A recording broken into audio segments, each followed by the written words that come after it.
Ladies and gentlemen, welcome to another episode of The Flank. I'm joined by the one and only, the human turret himself, one of the best ARs to ever do it. Give it up for the world champ, Sam LaRue, Octane. We got the world champ, some of the best analysis of the game. Give it up for Christopher Duarte, Parasite. We got the multi-world champion, the multi-champion, the legend, the icon himself. Give it up for Patrick Price Aches. And then, of course, we got the one and only, the executive producer of The Flank, Benjay Nassim. Gentlemen, what's going on, man? Back to COD today. 3 more matches. It was a good day, especially the second series, especially the Optic Boston series. It was looked like Slayer already passed out. The show just started. He already passed out with some of these matches. We're going to go over them. We're going to talk about them. How you guys doing today? Sam, you doing all right? I'm good, man. I've been sick the last couple days. I was hoping today's matches would make me feel better, but unfortunately they did not. The fever almost took me, but I'd do anything to show up on the show, you know what I'm saying? I like that, Sam. I like that a lot, brother. It's an absolute pleasure to have you. Chris, how you doing? You doing all right? Yeah, I'm doing good, but I got a little surprised. Listen, at Miami, I don't know if you remember when we got the Flank merch, I was like, my goal is to fit into this Flank tee by Toronto, and I actually am wearing it now. Let's go! Take it off. Man. Take it off. Take it off. Yo, shut up back of that merch real quick. Hold on. The back of that merch is fire, bro. I don't give a fuck how it fits. Take it Yeah, off. stand back. Yeah. Yup. That's fire. That merch is actually clean. I love that merch. Back that up. That's had you great. crack. Hey, Work on it, Benjay. Okay. It's unlike you, Benjay. It's unlike you. Yo, dude. Chris, couldn't be more happy for you. I see you every day, bro. The work ethic is inspiring, bro. You've been grinding, bro. You've been actually grinding, you know, like good stuff, Appreciate bro. it. Keep at it too, bro. You're doing a good job, bro. Keep at it, man. Pat, how are you? You doing all right? No, Tom, I'm not doing all right. Okay. Boston should have won, and the rest of the matches were absolute snooze. You can't say that. It's Boston in Game 5, man. Boston, what do you Should call have it? been a 3-1. Yeah. It should. Boston break? I'll turn We'll Pat get up. there. I'll turn him up. We'll He get is a there. little low. I'll put you up more. Boom. Ben, how you doing, Benjay? You doing all right? I'm doing good. The Knicks won last night, closed out the Sixers, so that's a fucking W. Rangers and Knicks both in the second round. Yeah. And today's been fun. The matches were kind of boring, but the streams have been vibey all day. We just had an interesting FIFA session. That was pretty fun.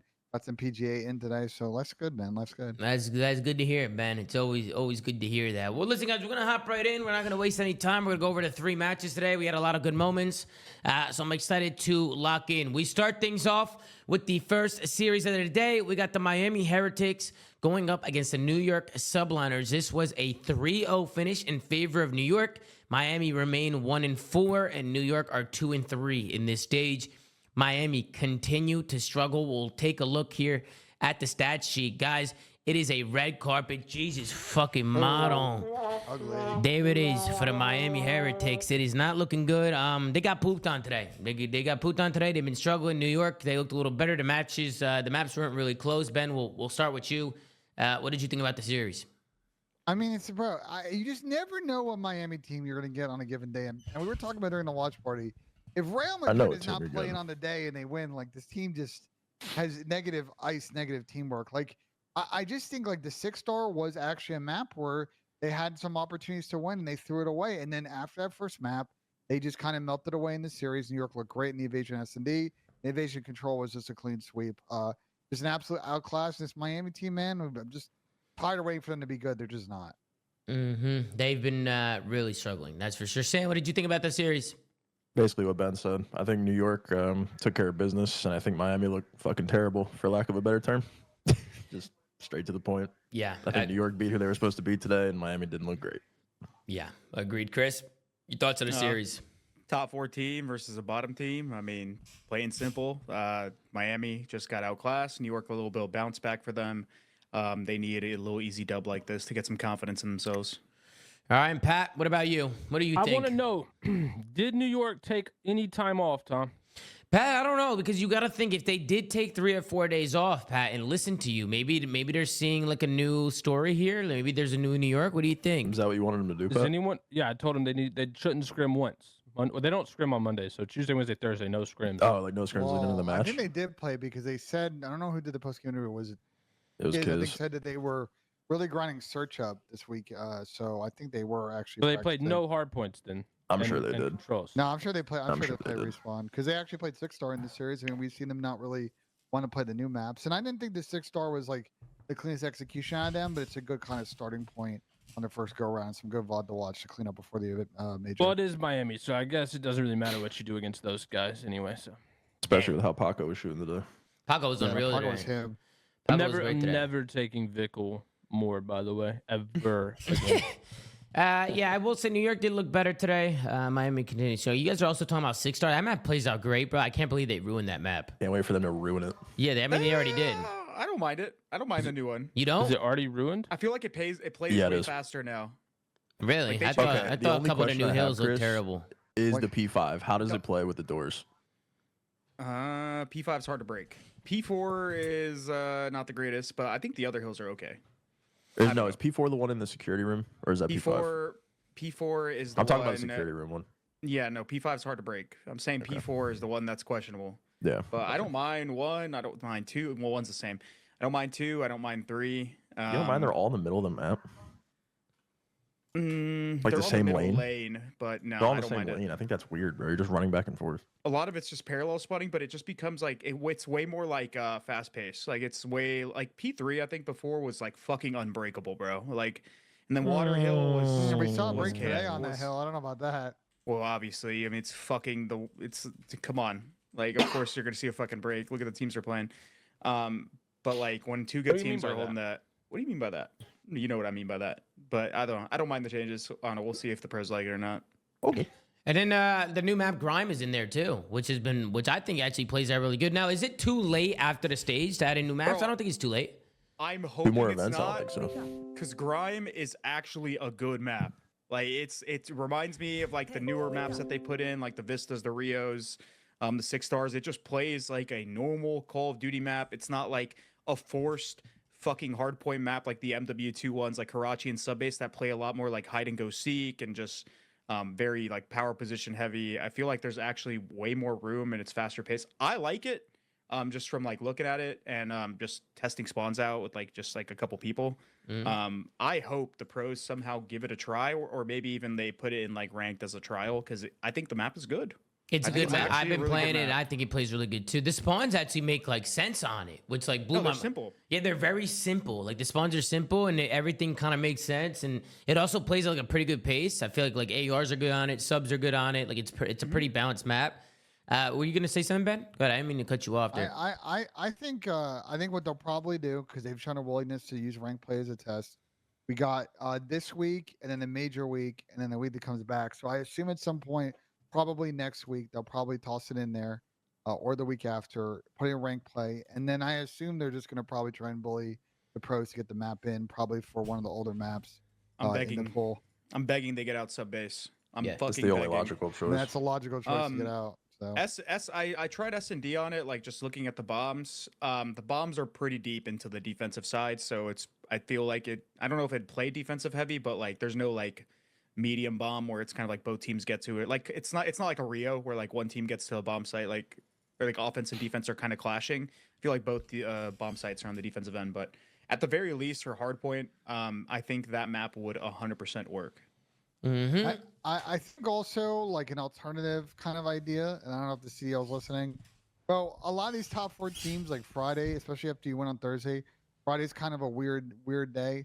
Like, see if some teams are down and just run the maps a couple times on Friday morning and just give thoughts. So I'm sure you can find one or two of the 4 teams that are going to do it, or maybe get all 4 to do it, and like get actual feedback on land there, and then make a decision on the map pool while you're there. And that way, they get home instantly and they're trying it out in the pool. So that would be one way to kind of speed the Did you say process only up. the top 4 teams should Well, test the because map. the top 4 teams are going to be the ones that are going to win on winners round 1, right? Unless we get some crazy upset. So they're going to be the ones that are going to be available on Friday, just doing warm up scrims and just doing scrims amongst themselves because they're not playing. That was kind of my thought process. Unless you want to do it on Wednesday, You guys also Tuesday still night. Do you guys also want to talk about like the latest patch and like the bow and like weapons and stuff like that? They buff some of the perks and stuff too. Yeah, what are your thoughts on that, Chris? Yeah, go ahead. So they buffed a couple of the perks in the game, and then they've also added a baseline. The climbing boots were in the game before. They pretty much gave you like better climbing speed on like surfaces. So they added that to everyone. So it's just baseline. Everyone has it. That's going to change a couple breakoffs because people will get up ladders quicker on some of these maps that have them.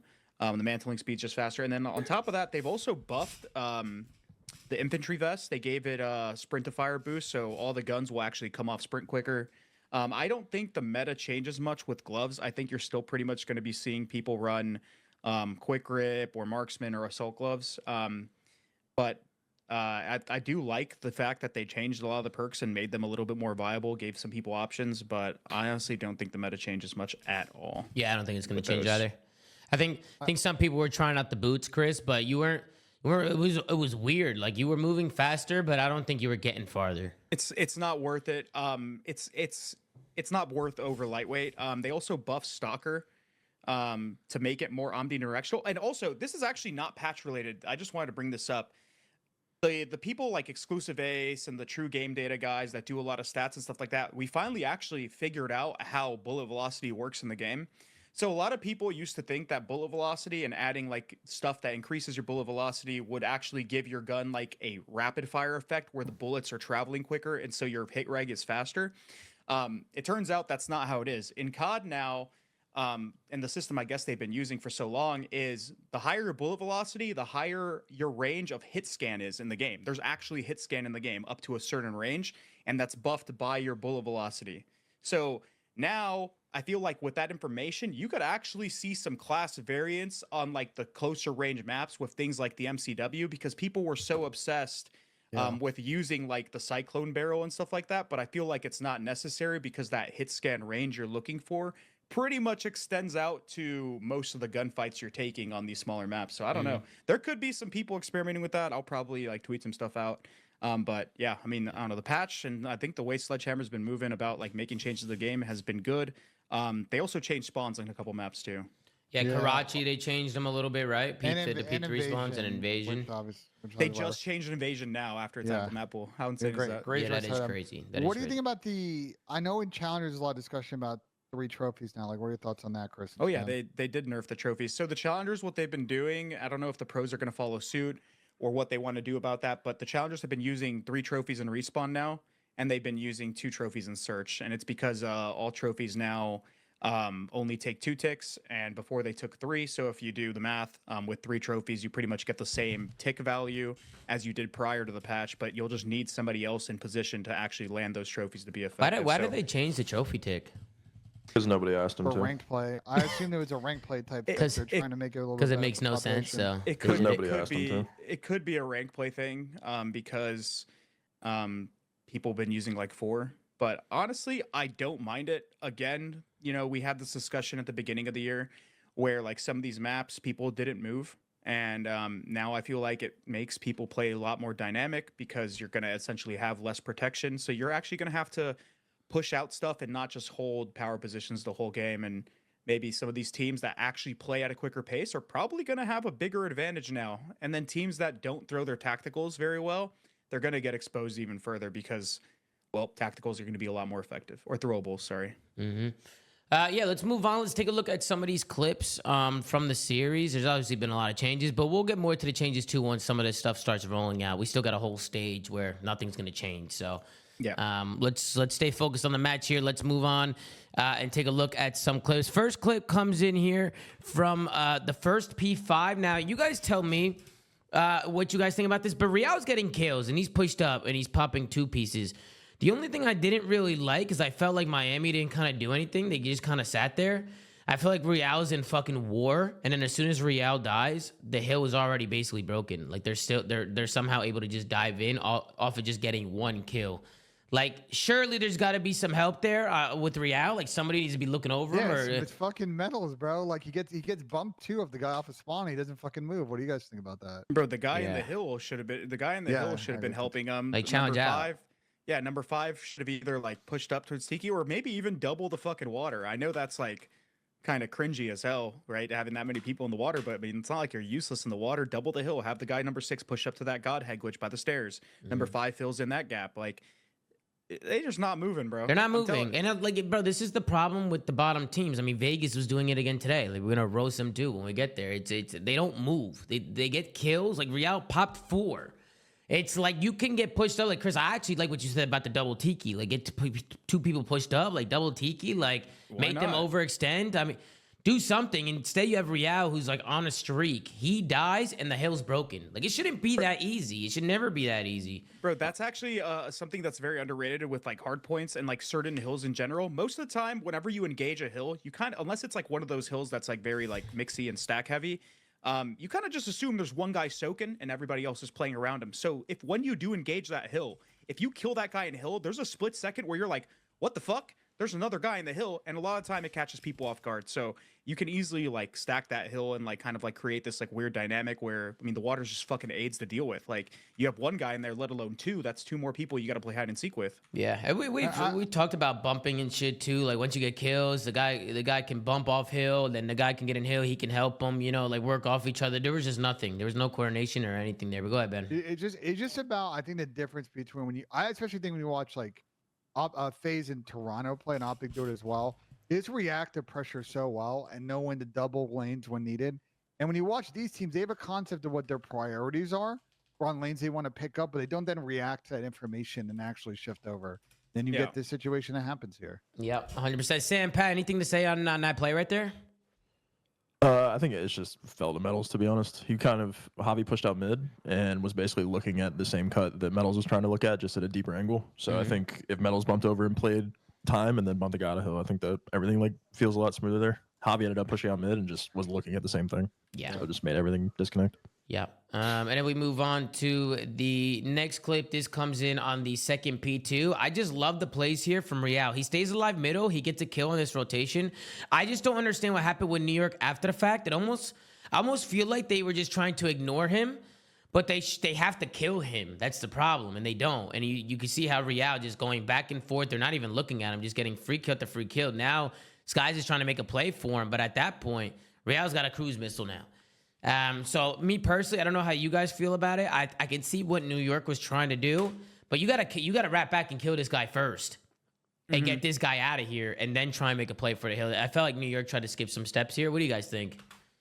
I think Caesar is definitely worried about trying to push this cutout and then his teammates die and then like he isn't responsible for flipping them out. So I think he's trying to trust the guys to push through pull for him so he can help pinch and get confidence in getting the trade. But yeah, I agree. Like, they got to kill Real. They can actually like relieve pressure and not just sort of flooding one lane. Yeah, I mean, especially the fact that he walks down mid stairs and just finds two. Like, he just finds one. Bulldog doesn't turn. He doesn't trade him. He tries to hit the front, and Bulldog gets taken out. The streak comes in, and then finally Caesar, who took the route, which that route could have arguably been taken 30 seconds ago. Finally able to take down Real, but. Good plays from Real. It was a good swing point in this game because he gets the streak and Miami get a little bit of a lead here. So it's just a good opportunity here for Miami to maybe run away with this one, but that didn't exactly happen as we continue through this map. Then we get over towards the next P3 hardpoint. This is actually a good break here from Miami. They actually use a streak here. So the streak that Real had, they use that streak. They end up breaking in. New York do a good job, like getting the back pushed out, trying to hold the spawn, but also just picking a side. You see New York, when the streak comes down, they were able to find one, but Real, a big two-piece here. Vickle finds the third. The problem is what happens after this. So you're thinking Miami can maybe lock down some time here, but they end up getting re-broken here. And I don't really know how it happened. You can see New York, they waltz through White. And in Metals, he finds a couple kills. New York get in this again. And I think Miami ended up trolling the fuck out of some of this time. But it was a good play. Was Miami spotting New York mid? Can we go back? I want to see where like the reinforcements came in after the streak. Yeah, this is where New York break too. This is where they break it. Boom, they get to like the last 20 here. So you want to rewind it back by the streak? Yeah, rewind it back till after the streak. I want to see where like New York spawned. Yeah, so this is where the streak comes into play. New York, they're there early. They're also pushing up the front. Blocking everything. Yeah, well, that's what I'm thinking, because if that happened, number 8 is literally he's blocking P2, so he's in the streak. That's just kind of unfortunate. They gotta make sure that number 7 needs to live, like right there. He ends up like pushing forward and he opens up that mid spawn, and then they just spawn right behind him, and then they just flood. I noticed that a lot of teams on this hard point keep trying to break through White. Even like in some listenings, a lot of teams are trying to force through White, and people aren't looking at it. Like, I think they're so worried about wood and hop up, like looking at front, that people are finding. And then you have somebody looking at the back. Like, if you win that one-on-one, like mid, like White, like if you kill that one guy watching it, and you have a guy late playing front, Like, it's really not that hard of a hill to break now. I feel like teams are starting to figure out how to break it. Because remember we were talking about P3 and we're like, this hill's so hard to break. Teams have been breaking it a lot more now. We saw a couple of key breaks on today, and that's why I think watching this clip back, like, the streak, whatever, but they end up getting 3 kills, and Miami gets it up, and they just kind of lose the gunfights. I think maybe almost we're overthinking this one a little bit. I didn't see any issues on how Miami filled the lanes there, no? I don't. So they used their streak to break. It was a good streak. Their streak was good. It was after the fact. They just lost the gunfights after they got set up. You know what I'm saying? Like, Lucky picked up the wall, and the guy who was watching the stairs got guns. I was gonna say maybe not in this scenario, but like the ideal way to like play that is on your rotation. You just got to make sure that you kind of like have some sort of presence around mid and you, just because that player that's you can pretty much watch that overextend on the far right side, which basically just nullifies any sort of pressure going around the back. And once you read the pressure, you kind of just stack the lane on where they're trying to break. But since that was such a mixy like scenario, like they just didn't really have any sort of like concrete hold, and then New York just exposed the lanes that they had open. Yeah, and then like as we get to the final moments of this map, I mean, Paco literally dumps on him in the P2. Kismet does a good job getting here early, and he picks up a big 2-piece. That kind of disrupts the hold for Miami. I mean, Miami was here first. If Kismet doesn't get this 2-piece here, it probably looks a lot different. I don't know what the heck Real was looking at. I think he just didn't see him, and Kismet finds 2. Paco gets in here for the trade. And then Paco gets laid down in this little spot here, and he ends up picking up 3 here before the game ends up closing out. There's 1. There's 2. Pulls out that pistol. There's 3. That's 39 and 24 from Paco to end the first map. I mean, what a first map from Hydra. We know what this guy can do. New York subliners are able to take the map. Any final thoughts on the map number 1, guys? Right there, it looked like they just got broken because Paco's and Kismet are everything. They just shit on him. Yeah, he's 39 and 24. I thought there were a lot more other instances in here that I think New York didn't really read pressure very well. And I think just like what we saw with the Karachi against Optic, I think a couple of gunfights go this way. I think Miami win this map. Like, if they keep at it, I think they're going to start winning some of these hard points, but just... They're 1-5 though, Ben. I know, but they've been really close to winning a couple of these. I hear you, but... watching the tape back, like, they actually are close to winning these. They just either win gunfights, like what happened on the Karachi, where there were a couple of P1s thinking gunfights, or in this one, where I think on that last P1, they also lost a couple of gunfights. So they would have closed the map out there. I mean, yeah, but you can't get a solid team effort from Miami. Someone's always going to be getting shit on. So like, that's a huge issue for sure. That's where their fault is. Yep, agreed. I want another roster change. Take us in the map 2. Yeah, I like that, Slay. Let's go into the map 2. Let's see what's going on here. Then we get into the 3-1. Now, the S&D wasn't even close. These next 2 maps, gentlemen, weren't even close. 6-1 at the search and 3-0 in the control. I think watching it, we were all under the same page that Miami just had no chance. But just to highlight some plays from them, I really like the play here from New York. They're down a man here. It's a 3v4 situation. They use their tags. Vickles here by himself. And I love the shots there from Dante. He wall bangs him through the glass, makes it a 3v3 situation. Real tries to make a play on a pinch. He's getting back down, and now you can see how this whole setup is breaking apart for Miami. Try to make a play. New York do a good job just using the number. I mean, at first, Miami had the numbers, and you can see how it plays out. I mean, what's going on here with Miami? Vickles on the bomb by himself. They're in a 4v3 situation. Like, I feel like this is just too easy again, you know, and this is kind of how the story of the S&D was going. But what did you guys think about this around here? Anything that you could see that happening with Miami and with their setup? Because this is really easy again for New York, brother. It's a 3v4, and they just tack, kill Vickle, bomb down, and the Miami's round's not over. moving. I think Lucky's just got to rotate over quicker and go help Vickle out. They got to do something, brother. Like, the 2 guys middle there, but generally in the way that play shifts over, the guy gives up A street. Is the guy tanking, watch that cross, and then you go help the guy at B.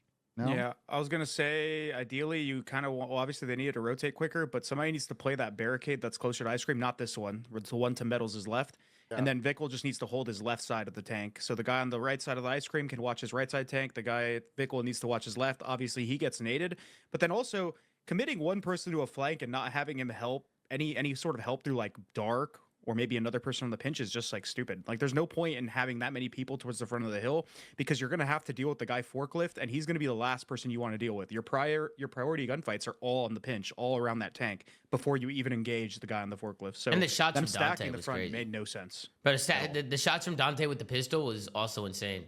Yeah, best gun in the game. Also, this is just to show you guys how Dante was able to get him off the bombs. A little replay here at the end. Just good wall bangs, good shots from him. Vico was kind of screwed. He didn't have a trophy there. And he cross maps him with a Renetti. That guy had to be weak, right? That guy was one shot. I mean, I know Dante shoots really straight, sure. but I fucking hope he was weak. Yeah, he was weak. if he's not weak, we got to get that Renetti out of here. We might have some fucking problems. Then we hop in to the next round here. This is the 4-1 round. Now, this is just what I wrote this round down because one, I want to watch something back from this fucking map because they were getting worked on. This is just another story of Miami not knowing what the heck was going on. Now the smoke comes in. Look at how Miami played this round. Sam, I think you said in the middle of this, like, what was Miami's plan? Like, what were they? Dolphin dive out of freezer. Yeah, what were they trying to do here? I mean, this is shit we've been talking about for months at this point, bro. Ad nauseum. Like they're just gonna run out here. They threw one shoulder. And they're like, can't be here. There's no fucking way. And they just run out and die. Was that word you used? Ad nauseum. At length, like to the point of being sick. Damn, that's great vocab out of you, Sam. Thank you. But That's yes, what I would that work. was a dog shit play. Ben, Chris, Pat, anything on a play there? I mean, what are they doing? What's the play call here? I mean, It's my problem with Miami on this map, bro. did anybody even shoot at Paco? I don't even think anybody shot at him. No. Because Real dove out doing 360s. These guys just have zero semblance of how to get information. Like number 5 could have easily looked at mid tank and seen that nobody was there, and maybe they could have tried to make a play to get some sort of mid tank control.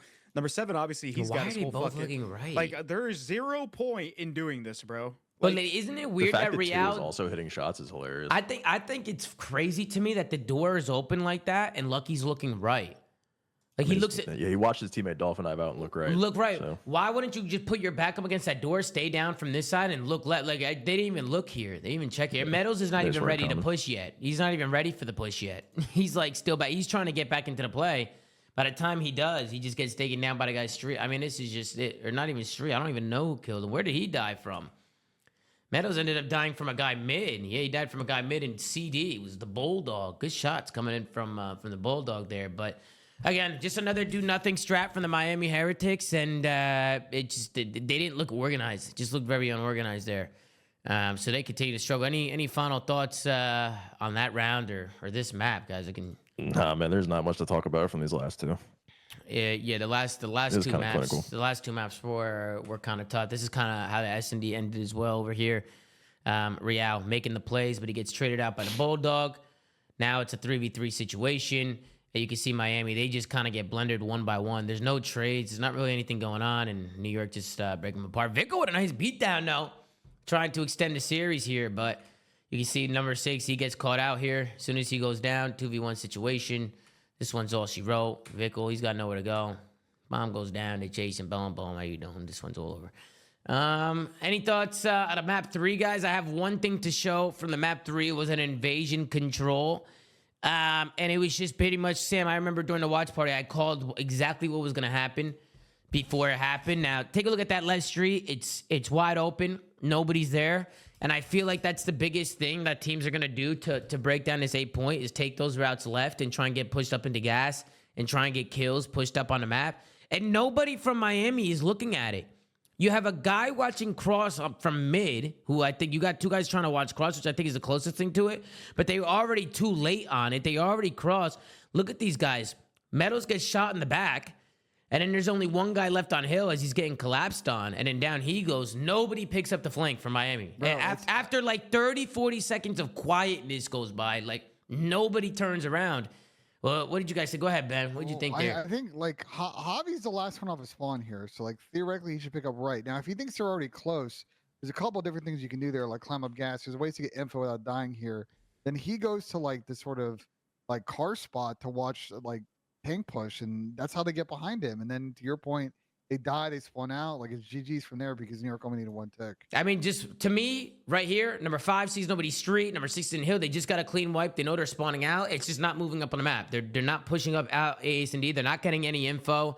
They look scared. They look terrified. Bro, I'm gonna be honest, bro. They're terrified. I know all I do is play rank play, and I sit here and I watch matches. But truthfully, I just believe that, like, what the fuck do these teams like even do in their practice? Like, how are they not watching this?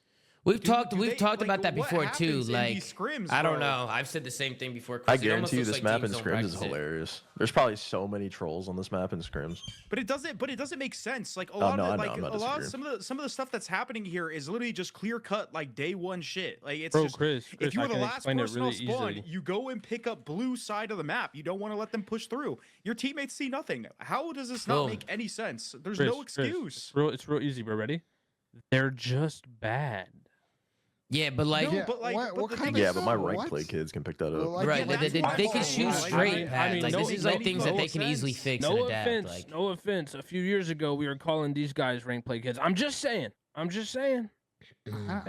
feel like it's like a kind of a surface level take though. Like to Chris's point, like I mean, these they guys just are suck. obvious- People don't know how to improve. That's why we're in a 4-team league. Like it's Bro, been this I way. mean, I hear you, but these are like day one rules in this game. Like your last off a spawn, like you got to. That's what I'm saying, bro. Like I don't shoot as good as these fucking pros do anymore, and obviously I don't grind like they do in That might terms be of like the debatable, intensity too. of the practice. But like, how do you not know what to do when you spawn? That is like the most surface level shit in Call of Duty.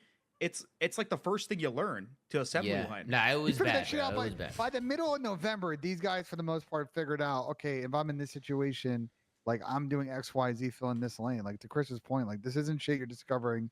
What do you in May. mean middle of November, bro? This is like shit you should know before you ever become a Call of Duty pro. Yeah, I that's hear the you, but once you basics. actually load the map in November, Bro, you you kind of get a spawn feel in, for spawn. you spawn in, you look at the mini map, and you're Yeah. like, "This is open." This is It's just a literally day basic one. rule. And they, bro, bro, that they people just don't looked. The know. guy in Hill gave it a peek for like half a second, and then just gave like he looked, gave it a peek. Oh, nobody there. Just turned around instantly. Not like, only that, like there's just it's so quiet, bro. There's a guy in cafe, he sees nothing A search. There's a guy looking at the street. There's absolutely nothing on A street.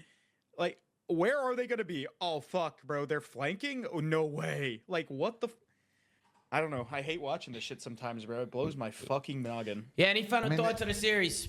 It's just been Miami's MO, bro. Like they played a close map one, they just crumble after that. Like I guess we're all just waiting for eventually Miami to put one of these together, but like No, first we're off, they gotta not. figure We're out how to not. win a map on land. No I'm one's waiting for them this to shit. blow it And up. B, they gotta figure out how to win a series on land. I don't know, bro. These guys are not good. I'm waiting for them to blow it up. I'm waiting for the major. I think the blow it up thing. I think this Miami franchise again. There's still a little bit left in the season, but it's probably not gonna go well for them. I'm They waiting got a for big deci- Saturday major Call of Duty, bro. Like that's literally what I'm here for. They got a big decision to make with this team long term because I don't think the full Spanish squad's really working out. And if especially at the end of the season, like I think they just got to go for either a mixed squad, This is- NAEU, Spanish, whatever. You ready? That's probably You, their you, best you bet. ready? You ready? Here's what they do. Wow, this is a horrible idea.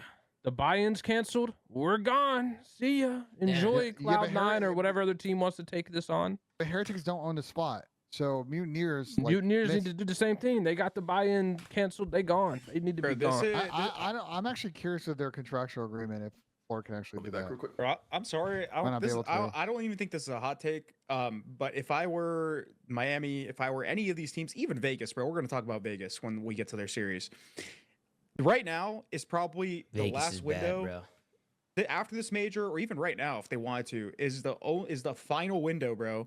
Go pick up some challenger players, bro. They've been playing a lot this season. Obviously, they've been playing a fuck ton of tournaments, cups, elites, etc., etc.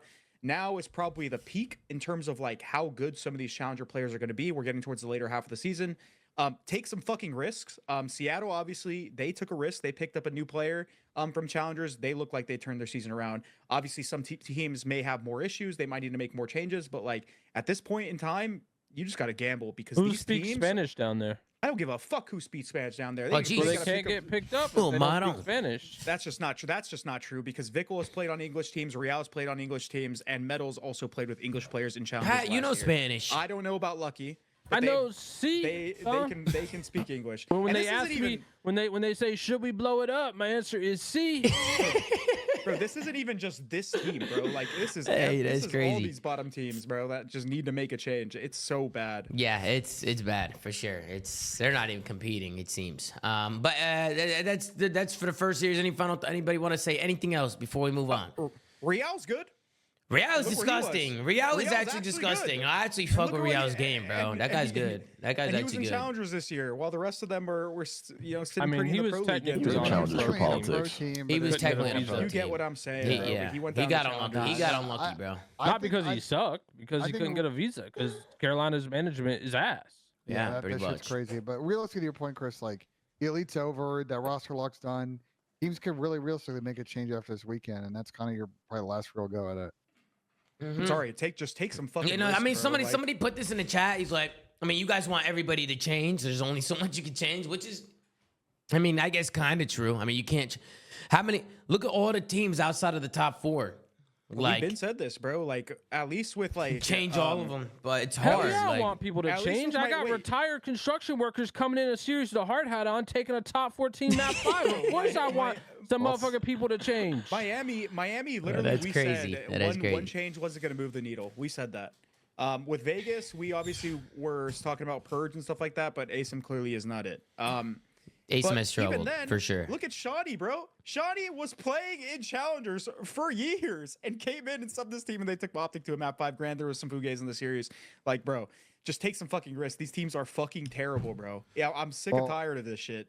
Well, let's pivot because let's move on to the next series. Let's go over to the next one. We got Optic Texas going up against the Boston Breach. This one goes all the way down to a last map. Boston, as you all know, last in the standings. We're able to get the first map here against Optic Texas, but this one does go to a game 5, and Optic were ultimately able to win this one out. They remain 4-1 in the stage, and Boston are now 0-4. They are winless in the stage. They have not gotten a dub. We'll scroll down. We'll take a look at the stat sheet here. Pretty balanced on both ends. I will start off, and I will say Snoopy had a fantastic series today. I think it's clear that this guy is very talented, and obviously he has a lot of potential, which we've said a lot in the past. I just feel like, again, with the ice with Boston, like they just can't close these series. And I felt bad for Snoop because he had an insane series. Like he was putting the team on his back at a lot of moments during this series. And they didn't get the dub today. So this is definitely a heartbreaker for the Boston fans and for Doug Sensor Martin and crew over there because they could have won this series, guys. I felt like they really could have. I even seen Ant talk Shotzi on the interview and after the game and stuff like that. Like, you know, they were a little off. You know what I mean? They were off today. So this was an opportunity where Boston. What's up? They didn't have their 4th. Talking about Optic. I was talking about Optic there. That they were, that they were a little off today. Sorry. Now, like even the players were saying it. That they just had today was a weird day for them. Yeah. And then of course we had some drama on the first map. It was like 100 and something to 8 in favor of Boston, and they ended up pulling the plug. But after the proof that Optic showed, I mean, Kenny was clearly just frozen, so he like wasn't even really playing. I don't know what you guys think about it, but we'll go down the list. Pat, we'll start with you. What did you think about the series today, Pat? I thought Boston played phenomenal, Tom. Did you? Snoopy, I thought looked great. He did look good. I think again, Boston does not have a respawn problem at all. They never have, in my opinion. This team has an S&D problem. They've always had an S&D problem, and I think they'll continue to have an S&D problem.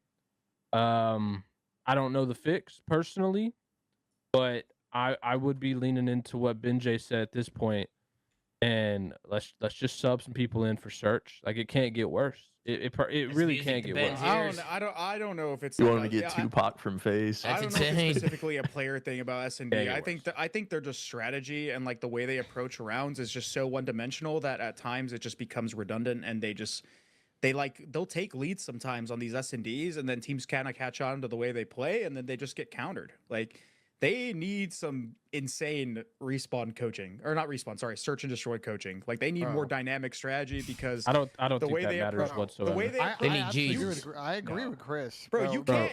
They need to be blessed. If you have better strategy and better initials and just have an understanding of like how a round is going to play out, you're just way more likely to make better mid-round decisions. Their mid-round decisions are terrible. Don't get me wrong. The invasion search is exactly what Chris is talking about, bro. I hate this logic, man.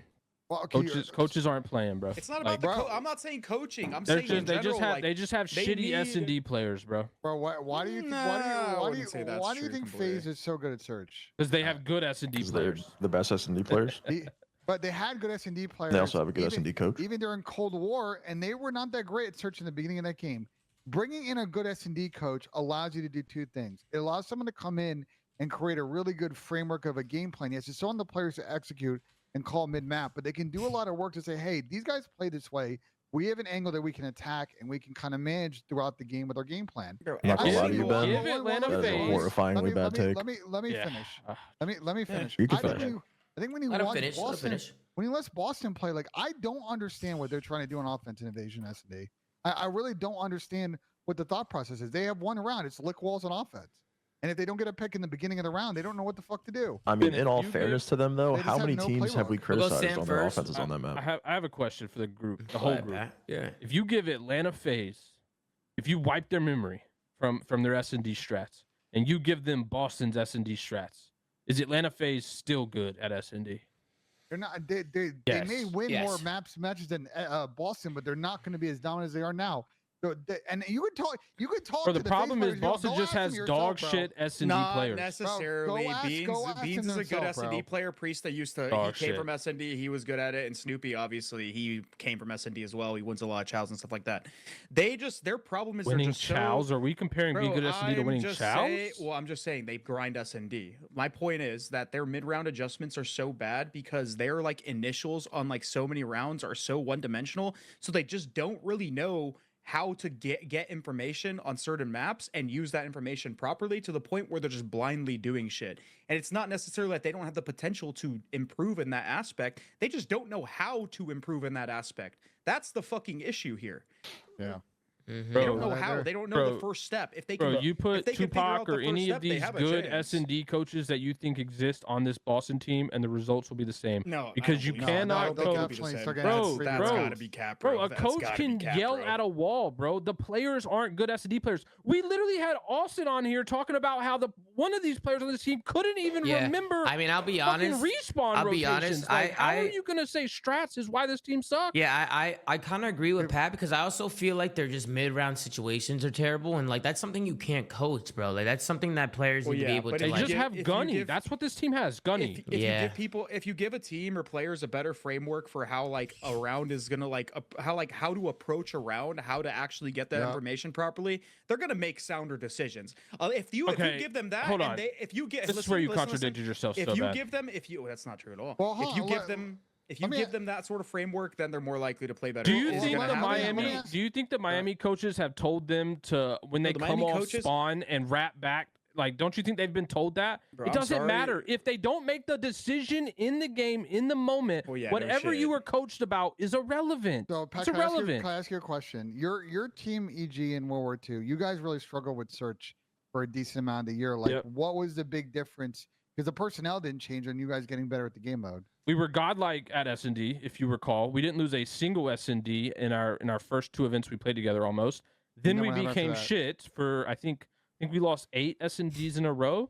People literally just hard countered everything we did. Like we literally got hard countered. It wasn't that our strategies were bad. Are you sure about that? Because I sat next to Tally watching all the series, and like you guys just blew a lot of mid rounds. What does sitting next to our general manager have to do with what we did in our day to day? I feel like you're not fucking answering the question, but it's all good. Bro, we literally didn't get hard countered at champs and won 90% of our S&Ds again. Which is what I'm trying to say. You got better at the end of the year, but I remember in the middle of the year. As a player, we were the same the whole time. Mid-round. We just got hard countered.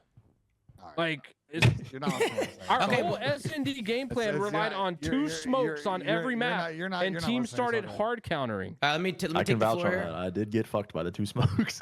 Yeah, like we got hard countered for 2 of it, or a whole. No, it wasn't even an event. It was a stage, bro. It was in Columbus. Who the fuck cares? Sam, you have anything to say on this, Sam? Brought it right back. World champs. The Pro League was worth a lot, especially for seeding, but like Pro Leagues were as snooze as these online games. Let me grab the floor real quick, Ben. Let me grab the floor. Listen, bro. I came up in the era where I played for tournaments, bro. Not invisible digital seeding, there bro. was a lot of money at the line for those fucking Pro League tournaments. Bro, all right, Ben, Pat, absolute snooze matches, dude. Go ahead, Tom. I thought I was muted for a second, gentlemen. Just making sure I'm not muted. Just making sure my mic's working.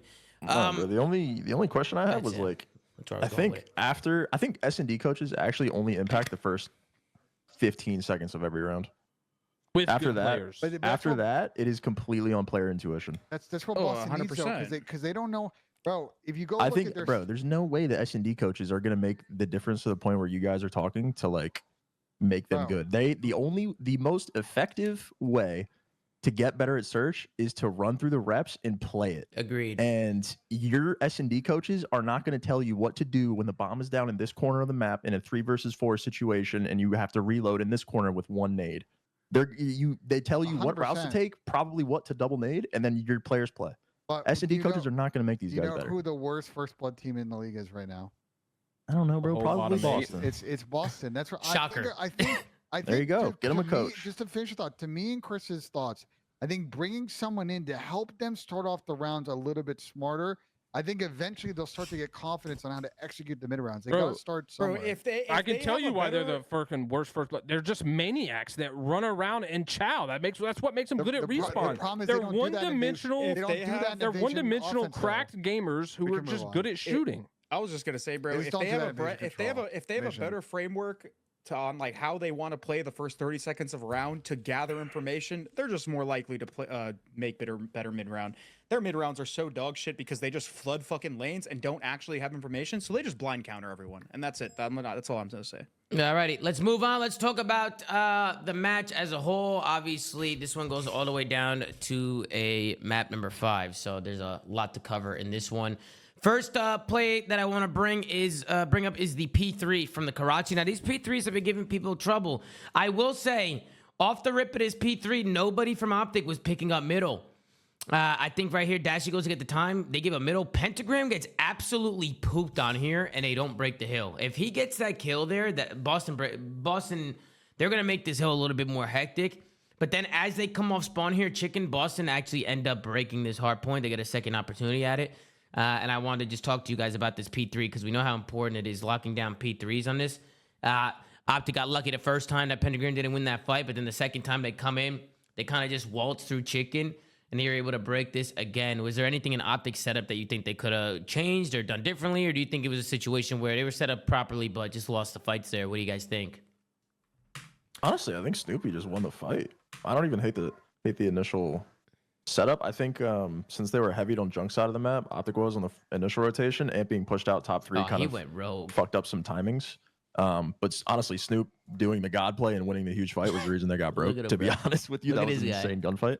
But if we're gonna nitpick the setup at all, which I don't even think it's that big of a deal, I think Ant has to play a spot where like his timings are a little bit better because the way that they're set up red, he can't let anyone through and he can't give anyone a good timing to break. Yeah.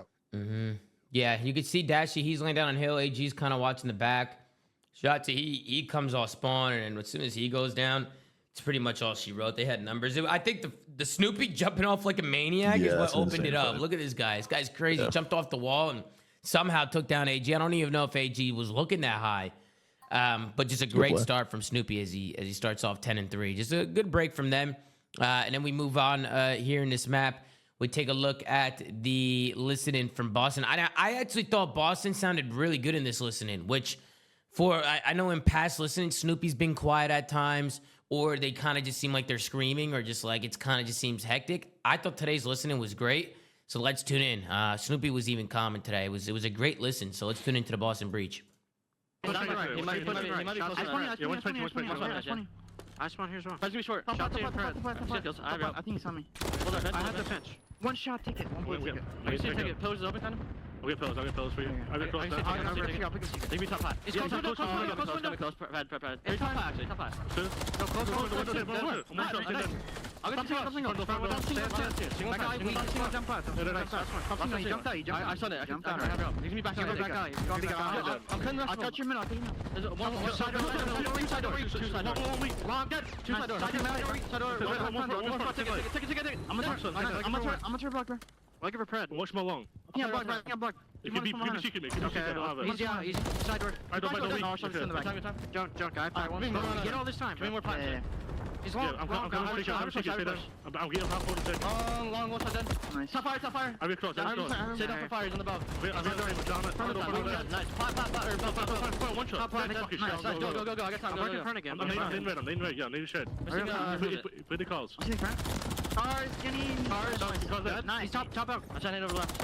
He's jumping. Yeah, run take number. Push it. Just work your way. Set up a break, bro. Yeah. I'll slow with the right, okay? You guys play right in mid. Top dash weak. Okay, he's not playing it. He looks like he's Yeah, not he's top 3, top 3. Nice, I'll help you. Hold on. Nice, good job. I spawn bridge. Main alley. Kenny's on time. I'm over. I'll wait for him. No, I spawn here. I'm Top. I'm picking on me. Back to the back. Go. I'm going to I'm really fast over too. They're gonna spawn you guys bridge. You guys go fast. Boy, the hill. He's back left. We can take. I stunned it. We can take weak, real weak. Time dead. Back to town. Back door. Look, low shot. Good, two Back door. One more kill. Spawn junk. All bridge. Back door. Yeah, he's on me. No, he's All right, so that's gonna do it for listening with Boston. Now, I do want to go to Sam here because obviously there's a listening, but there's also a few mistakes during that listening that I'd want to talk about. Oh yeah. One of them I want to talk about is going back to the P2. First and foremost, Sam, what did you think about the listening? And I'm gonna go back to that P2 because I know there was a play there that you wanted to talk about. Yeah, it was when they all came off spawn and Ken was in the hill by himself. Yeah, the listening actually sounded really good. I was happy with how vocal Preston was. That's been something that like has been a pretty good constant for them. He's always been one of their louder voices in the comm, so it was good to hear him calling spawns and stuff, being on top of the game.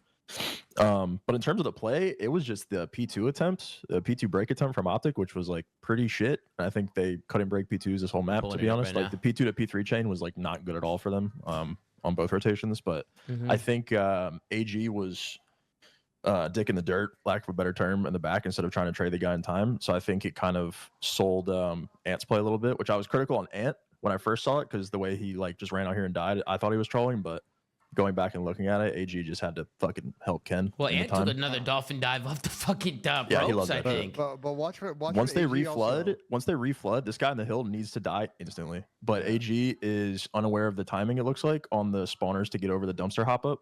And he ends up playing for kills in the back alley instead of just trying to kill the guy in the hill. And then kind of sells Ant a little bit because Ant goes yellow alley to look for a spawner. So I think it makes the situation look a little bit worse. Well, look what AG also does at the end of this hill, the 2 lives that he has.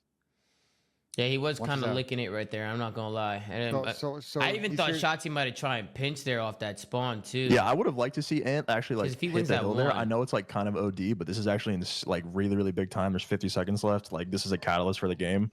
And you're spawning on the favorable side for P3 rotation. So I think like overloading the hill isn't a bad thing in this situation. And they just had to kill this guy. Like Ken's just in a contest fight with this dude in the corner. Like AG had to get in here and kill this guy, but he ends up playing for the spawners in the back, which I think. One more second, Ben. I think the reason that I don't like Ant's play is because he no longer has the timings for AG. So if he isn't looking at the dumpster, AG no longer has info on how many people can hit the hill, which is I think the reasoning for why he played how he did. But if they just literally run at the hill, default to the hill, I think they win the gunfights. Win the gunfights. They have all the timings. And I think fast forward to the end of this too, like go to the end of this P2. Like AG's got 2 lives here, which we should highlight. And I think especially the second life when you spawn bridge, kind of like there's a reason this P3 gets so weird. They come off a spawn. AG's hitting. Just fast forward to like 20 seconds left this hill time. All right, there we go. He's in red right now, roaming top red. Okay, he's roaming top red, right? Yep, and then he backs up towards Bauk, and he's trying to play kills here, junk side. Yeah, and he wins 2. Wins 2, so that's pretty good effort of him. What's the problem? Then he tries to push out, keep pushing and spawn killing out of P2. That was a little rogue. A little rogue, and then watch what he does off of life here, right? So 8 is top 3. He gets his bridge spawn. This guy's top 3. Number 8 dies, and then he gets caught pushing out left, which I guess is probably. I don't know if you guys feel you don't predict the bridge spawn, and he gets caught now to get pinched. Yeah, he just didn't predict the spawn. If he predicted the spawn, he probably wouldn't have made that play. But the hill's so mixy, they just gotta have better communication. And he spawned right behind the bridge. He's not predicting that, bro. Is he not reading this because number 6? How is he gonna read that bridge spawn, bro? That spawn is insane. He shouldn't even have spawned there. That's the only way AG reads that is if Ant is shrieking like a pterodactyl that he's blocking red. Because Ant fucking. But not even that. There's 2 spawns over there. You see where number 3 just spawned? From Boston. Yeah. He's probably under the impression that Boston was going to spawn where number 2 and number 3 are spawning, so he's probably just not reading it. But that's just Karachi, bro. Like the split spawns are just terrible. Yeah. I mean, like, go ahead. Do you like the dark? Do you like the alley pinch to middle though? If you feel like I don't think you're entirely wrong, Ben. If he's reading that spawn and the spawn would have came in consistently, the bus spawn, that's a good play. But the fact that guy spawned there is just a little fugaze, and he just gets cut off. The only reason because of it. The only reason I don't like it is because Brandon just got 2, so I feel like him going mid is useless. Like Brandon got the first wave of the spawners going mid, so like it's a fucking like vanilla play. But when shit like this happens and there are 2 spawns and you know your teammate's alive in red, influencing one of them, and you just spawn bridge, like you know things are about to get mixy, you should default back to the hill. Like you should play tight and try your best to not fuck up a spawn or like put yourself in a situation where you can get caught off guard. So like Brandon getting those 2 kills mid, I think made AG's play look worse than it was. If Brandon didn't get those kills and he had a timing to repinch mid, granted he probably got shot in the back, but I think it's fine. If he just ran through Coop back to time and played an off angle, I think it would have been better. And then they would have set layers and they would have actually had time to get this hole. But this is kind of the key problem for Optic, and we saw it against FaZe. If you're not getting the P1, P2 times, you got to maximize P3 and P5s, right? You got to win P3, hold that side spawn on P4, then close out P5s, and then get your P1 break and so on and so forth. But instead, they weren't able to do it, and that's how Boston controlled this map pretty much from the second hill on. Yeah, they got back in, but Boston should have never got in there to begin with, and kind of just like disrupted their hold a little bit. But Boston was doing a good job using their numbers this map, bro. Like they weren't afraid to make a play. They're a decent hardpoint team, bro. Yo. Bro, I'm sure people with an S&D coach told you their S&D coach is why they got short intermission. They felt like bringing in Tupac was going to help them, and then from there they kicked it on. It definitely worked. The dynamic they have with John actually works really well, and that's why he's been sticking around. I'm not saying you act like I'm saying an S&D coach is useless. I'm saying that's not helping Boston. All right, where were we, boys? Yeah, get into it, Tom. Yeah, we were talking about the P3. I mean, I'm pulling up my notes and stuff, so you guys can continue. But we were talking about the P3, what Optic, and how they've been getting fucking cooked in their P3s. But Boston, we were talking about Boston, how they look good today, and how they actually were a good hardpoint team. Like they actually play really good off each other. And that one thing I do like about Boston, that even though they are a team struggling at the bottom of the league, they do put the gas pedal down and they do make plays after they get fucking kills. Like that's a serious problem with a lot of teams right now. And I feel like that's not really a big problem right now with Boston. But any final thoughts on the map number 1? There are maybe a couple more. I think there's a couple more clips I'm going to pull up. I'm just pulling up my notes real quick. But any thoughts on the map 1, gentlemen? My key thought on the map 1 is Optic's now got a little bit of a problem spot in Karachi the last couple of series they played. And it's an attack angle against FaZe that they're going to need to really hone in on, because I assume that they don't want Rio in those series. So Karachi it is. So if they can clean up these P3s and P5s, they're going to actually have a chance on the map. But if they keep executing the way they're executing in this, like they're not going to win these Karachi. I'll tell you what it is, that it's the problem. Like they allude to it in their tweets when they have frustrating like games. They I think like their last weekend they had a match and they were talking about how they've had some gruelers. The maps, I forget what, I got to go find the tweet, but I remember commenting on it and I basically said that you're playing hide and go seek maps. There's like 18 angles to clear before you even get a break attempt or any of that stuff. They're probably struggling with like finding some sort of like reading pressure and like knowing when to pounce and stuff like that, and when to like push on at least a map like Karachi, because there's just so much to clear half of the time that they're just kind of like scared of getting killed. Well, they're pushing by, like, out both sides on the majority of their setups. Yeah, they're doing just a bad job of funneling and creating like a lot of known scenarios. So they're just kind of, I think they're just having a problem where they're overthinking. You gotta play the L, bro. Yeah, that's probably what it is. Because I'll actually go and find that tweet in a second. I think FaZe is a good example of like when you push out both sides, the easiest counter is just death. If you're not getting every kill, you're fucked. Yeah, if you're not getting every kill, if you get every kill, the setup looks great. They spawn so deep. If not, and they just overload one side of the map, you're not going to rotate quick enough, and plays are going to be made. Yeah, good first map. And the people saying stop bringing up FaZe. FaZe is the best Karachi hardpoint team, so I'm absolutely going to bring them up. Damn. Yeah, good first map from the Boston Breach. They end up going up 1-0 here in the series. Then we move over to the Invasion. I want to talk about a few of the rounds here in the Invasion. First of them being the 1-1 round here. So this is the third round. Optic, they get the first blood onto the B site. It's a 4v3 situation. Look at how Boston retake this. They smoke out dark and they do the day one strat. They run through dark like a bunch of animals, and Optic can't really hold it. They just get funneled instantly. They go 3 dead in a span of 5 seconds. I mean, how do you defend a smoke dark push like that? With a trophy that they didn't have. Yeah, I was going to say the no trophy there is very tough. But if there's no trophy, I mean, how do you defend it? Do you just kind of sit there and pre the smoke? Do you run through it? I mean, Hope you don't get one way and play on the tractor with a trophy system. Yeah, that's a tough strat, to be honest with you. Real quick, Tom, I was, because you were talking about their hard point struggles and their Karachi and stuff like that. Yeah. I just went and looked at like Twitter to find the tweet I was talking about. Kenny tweeted, online COD is definitely something, and Dashy replied, hide and seek maps. And then that's why, like, whenever I commented, I said clearing 18 different corners before getting to the objective.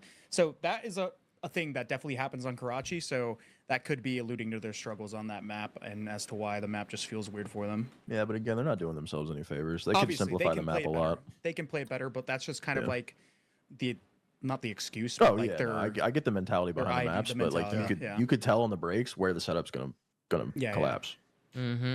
Any thoughts here on this play? I think definitely thought it was a good retake from Boston. This is the unclutchable side. I said it during the watch party, bro. You're not clutching from that side unless you hit genuinely unbelievable shots and both players get shit on. The only hope that you have to 1v2 there is coming through dark, going to the tank, killing the guy on the cage, and then like peppering the guy on the tractor and sliding on him. It's the only way you're gonna win that. Hoping a magical sniper falls from the fucking, that side is unwinnable. The clouds, and you can just start one-shotting people that are on head glitches. Then we go to the 2-1 round. Now this was an AG blackout here. Now AG's holding street. You can see on your mini map that he picks it up. He's holding it. His teammate Dashy, he ends up giving up middle, and I think that's what happened. Is Bruce probably called out he was giving up mid. AG probably checked it out, but Kenny ends up dying here because AG gives up street. P-Dog finds a good timing there, and Kenny ends up falling. So just really good plays there, and then he ends up making up for it because he gives up street. Kenny goes down. It ends up being a 3v2 situation that they're able to find a pick over there by CD. And then AG, he ends up making the play here onto Pentagram. The setup here was kind of tough for Boston. They don't really have eyes on bomb. They have to overextend. And AG, he's able to find a big one there on Plat. Dashy picks up the second kill. Just a little bit of, what do you think, a miscomm there? I think Dashy probably called it that he gave it up, and then AG probably turned to go pick it up. At least that's what it looked like. Ken both just turned.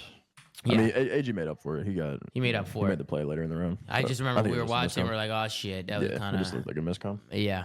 Do you think? Do you guys think that maybe Pentagram, the two guys on that side, should have pushed out because they knew the other two guys were middle because a teammate had died. They could have made a play. You're not going to be able to do anything from that side though. Like if you're challenging through court, you're never going to be able to get a reliable bomb check. And like that guy tank, like if one of their ARs play mid tank, you're never going to do anything on the post plant. I think the biggest thing was letting this guy. I think the biggest thing is letting AG get out court. That's what I was saying. Like, do you want to just the minute that pressing gets shot going to they shouldn't let AG out here. They're down a man. They should try and kill him here. They should 100%. I mean, there's no way they kill him. No, right here, Sam. When he's stuck at the tank right here, and then he shoots. Look, he shoots here. P-Dog's down. You don't think Pentagram should make a play here? Saying like Pentagram just run at him? Yeah, like him, like P-Dog and Pentagram should make a play here and try and kill AG. Yeah, I thought Ben meant like play through midcourt. No, that's what I meant. Kill AG and then like. Yeah, you did make it sound like the play through midcourt, Ben. You did make it sound like it, but that's my bad. I didn't verbalize what I was saying. Yeah, no, that makes sense. They definitely should have killed AG. Nah, midcourts and going through midcourts, like they're just gonna be on the head. They're either gonna catch you sprinting or they'll be on the tank or shit. But this was a good opportunity here. Like AG shoots, they know he's pinned back here. They know they have the info. They know there's two guys mid. Like they probably could have soloed AG out here and maybe made this around, but. Did they know number one was AG got the fuck up out of here? Or like, because Dashy just played he checked that corner really hard and killed that guy in DVD. If he doesn't kill that, it probably gets a little bit worse. But Dashy made a really good play there. If he didn't get that kill, like the round is way harder. Yeah. So really good plays there from Optic. Really good retake on that one, and then we move on over to the 3-3 round. And this was just a big clutch here from Shotzi. This was a really big round from him.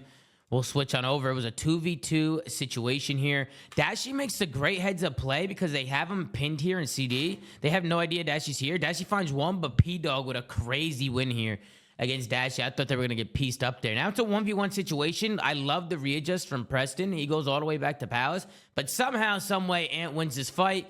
And I think a lot of it stems... He cameras the corner with his movement. He slides into the truck. Sam's thinking Rival 9. But it was good movement from Ant, in my opinion. I'm trying to figure out, Pat. We saw the stats. We saw the MCW stats only tell part of the story, Tom. We know that. We're veterans. Yeah, fucking assholes. What did you guys think about the clutch from Ant? I thought the movement here was fleeky. Fucking slammed Preston. I don't even think he thought Preston would... He even though Preston was there, he just kind of hit that slide, and it just kind of worked out for him. Kind of smoked the read was good. I'm surprised he was just like, nah, no way he's an ice cream. Unless Brandon maybe got like a late death comm on him, like which way he was going. We need to gas Brandon more for the fucking pinch play he made. That was a good play. It was a good play. Yeah, it would not have been the situation if Brandon make the heads-up play to push to his spawn. I mean, I don't know how Ant stayed alive here. I'm going to be honest. Like, the fact that Ant's get, cornered here and he's getting pinched and he somehow was able to get Pentagram. Like, Pentagram probably lost composure there. Jeez, the fuck out of him. And then Brucey with a minute left, like... I just like that he's making a play, bro. Instead of just sitting mid-map, just holding. Like, he actually makes a play, calls he catches Boston off guard, and Shotzi is able to do the rest here. I mean, this was a really big round here for Optic because it was tied up at 3. Ended up going up 4-3. It was a big one-on-one win here from Ant. And then we get into the next round, which was the 3-4 round. And this is where AG makes a play. Now, they were able to get a first blood here. Boston, they popped the first blood, 4v3 situation. It's what happens next where it all kind of falls apart. AG got pushed up in a cafe early. They didn't really clear this out. And you can see that AG, he takes advantage of it. They don't clear out top cafe. He was staying down the whole time. He was able to find 2 before he goes down. Now quickly a 4v3 in favor of Boston turns into a 2v2 with bomb down on the site. So just a really good play there from AG. He picked a good timing there. What do you think they got to clear that out, or is that just a good spot from AG? I know he's in a little creddy spot up top. Was he there in the beginning of the round? Yeah, it was his break off. His break off. He went straight to it. And Boston didn't clear it. And it ended up hurting him. Can we also talk about this play from Snope too here at the end too? Because I think that was a great play from AG, but they still getting this winnable 2v2. And I know you brought up the point on the watch party, Sam. Like, there's no point in trying to take space on the map that you haven't cleared yet. Yeah. Like you have you can run back cafe like you were just in there. You have a safe side of the map to play 2v2s from. You could probably work mid tank if need be. Like there's no reason for Snoop to try to full sprint that. Yeah, I don't. Maybe Snoop like thought something that like was clearly wrong because he. Maybe. I don't know. It was weird that he did just full sprint up their street. Like maybe he thought they were somewhere else. I don't know. That was really weird. He blacked out right there. Snoop blacked out. Go ahead, Chris. I will say that S&D coach ain't fixing that. I will say that the spot that Fred played hasn't been played in a long time by a lot of people. But there's one way that you can easily check that spot like consistently every single round if people start to play it more. There's like a jump up on the backside of the cafe door. Using like, I don't know, some railing. I've actually seen people do it before, but you can just look up there and look into bottom cafe. So yeah, he goes straight up here. He definitely goes straight up here. I mean, it's right by that window. You see that wood pallet on AG's right? Yeah, like you can jump up on the other side and look through it. Yeah, you could climb up on it. I know what you're talking about. It's you can see like cafe door too, like the freezer door. You can also see that. You can see all of that. That was a good little spot. AG was having a tough map, and that was a big round from him. So a little credit spot from him. He works a good flank and. This ultimately could have went 4-4, but instead we go into a 5-3 round here with Optic Texas, and this is where Snoopy ends up nading himself, and then Optic just pretty much run at Tractor and get this beat control, and we could kind of run it back. I don't know how Snoopy needed himself. I wonder if he tried to throw it back. He could have tried to throw back a nade. That's probably what happened. But you can see here he's dark. I can't see what happened. And he's lucky that whoever's next to him didn't die too. Pentagram, because Pentagram was standing right on top of him, so that could have been a 2-piece grenade there. Brandon threw a nade. Brandon throws a nade at dark. That was right when Snoop died, so that's weird. Yeah, maybe try to just pick it up. And then I also like the play here from Optic. Like I thought they were gonna wrap for a second, but instead they kind of just like buy time a little bit. Bruce put some shots down into the guy ice cream and they end up going back to B. So they get this B control. Kenny, he ends up getting the bomb down, and I mean for the Boston Breeze, they're just in a tough spot here, man. A Tractor setup, 3v2, bomb down. It was chalk. Boston kept it close. It felt like there was in the middle of that game, there was a moment where they maybe could have won this map, but I mean, Optic, the second half of this map, they just ended up steamrolling them through it. It was a good place from them. Go ahead, Ben. I mean, this is just a weird map because both teams struggled on offense. Optic 1-1. Boston had a couple of situations in 2v2s and 2v3s. They had bombed down. They could have clutched, and they didn't. But honestly, their offensive default is so bad on this map, and they got to rethink it before the major. Because you talk about them running around like making plays. They're 0-8 on that shit. Offense, bro. We watched a triple blue strat in their second offensive round. They just spent 25 seconds at the beginning of the round going triple blue. It's just hard to be proactive on offense on that map. That's a critique that we have about pretty much everyone that plays that map. 100%. You make it way too easy for the defense, and that's why we're sliding out fucking cafe door 20 seconds later. Dolphin diving. That's great. Any final thoughts on the S&D? Pat, Chris, any thoughts there? Final thoughts on the search? Nope. Okay, let's move on to the invasion control. Now we get into the invasion control. I want to go straight to the 1-1 round. This was an offense where I thought maybe Optic would have been able to take. Shotzi gets on a point here, and nobody helps him. He gets on a point. He's able to find one. He slides it out, puts some shots down. He ends up getting taken down here, and I think we were all sitting during the watch party. Like, Ant gets the kill, gets on a point. Why is nobody helping him? What do you guys think about this play? The Optic players, who's that? That's AG, and that's Kenny in the back. Kenny's blocking gas spawns, I think. Like, after the spawns, that's two. One for Shotzi, one for Kenny. I think Kenny's just trying to keep these spawns blocked. That way Boston keeps spawning out. AG, I don't know what happened. Did he miss shot? I think AG might have missed some shots there. Looked like he was shooting at the guy, but was pushing in. He was shooting. I think he just got behind the car. Yeah, he looked like he slid. It's like a long slide behind the car. I think AG's got to slide through Mannequin a little bit quicker though, because like doesn't Ken have the whole cross? Shouldn't he just get through Mannequin fast and like cut off that bad gas spawn? I mean, right like, here. Kenny's right here. At this point. Like he should have. Like AG should have been right here. I think like probably 5-6 seconds ago. Like he probably should have been cutting this off earlier. And then on top of that, I think he just missed some shots too. I think he missed some shots, and the guy from Boston was able to get in and win that. But yeah, I agree, Ben. AG should have been cutting that, or at least attempting to. Kenny was just blocking the spawns off the kills, which is a good play because you want to spawn Boston deep as possible. And Shotzi was doing a good job buying time.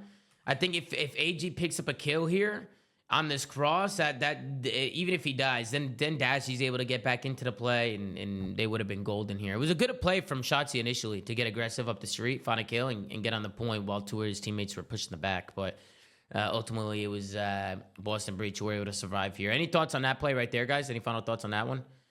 No, I think a nail on the head, to be honest. I don't want to be too hypercritical of Optic's offenses on this map because they are like one of the two teams that I'm confident to win them.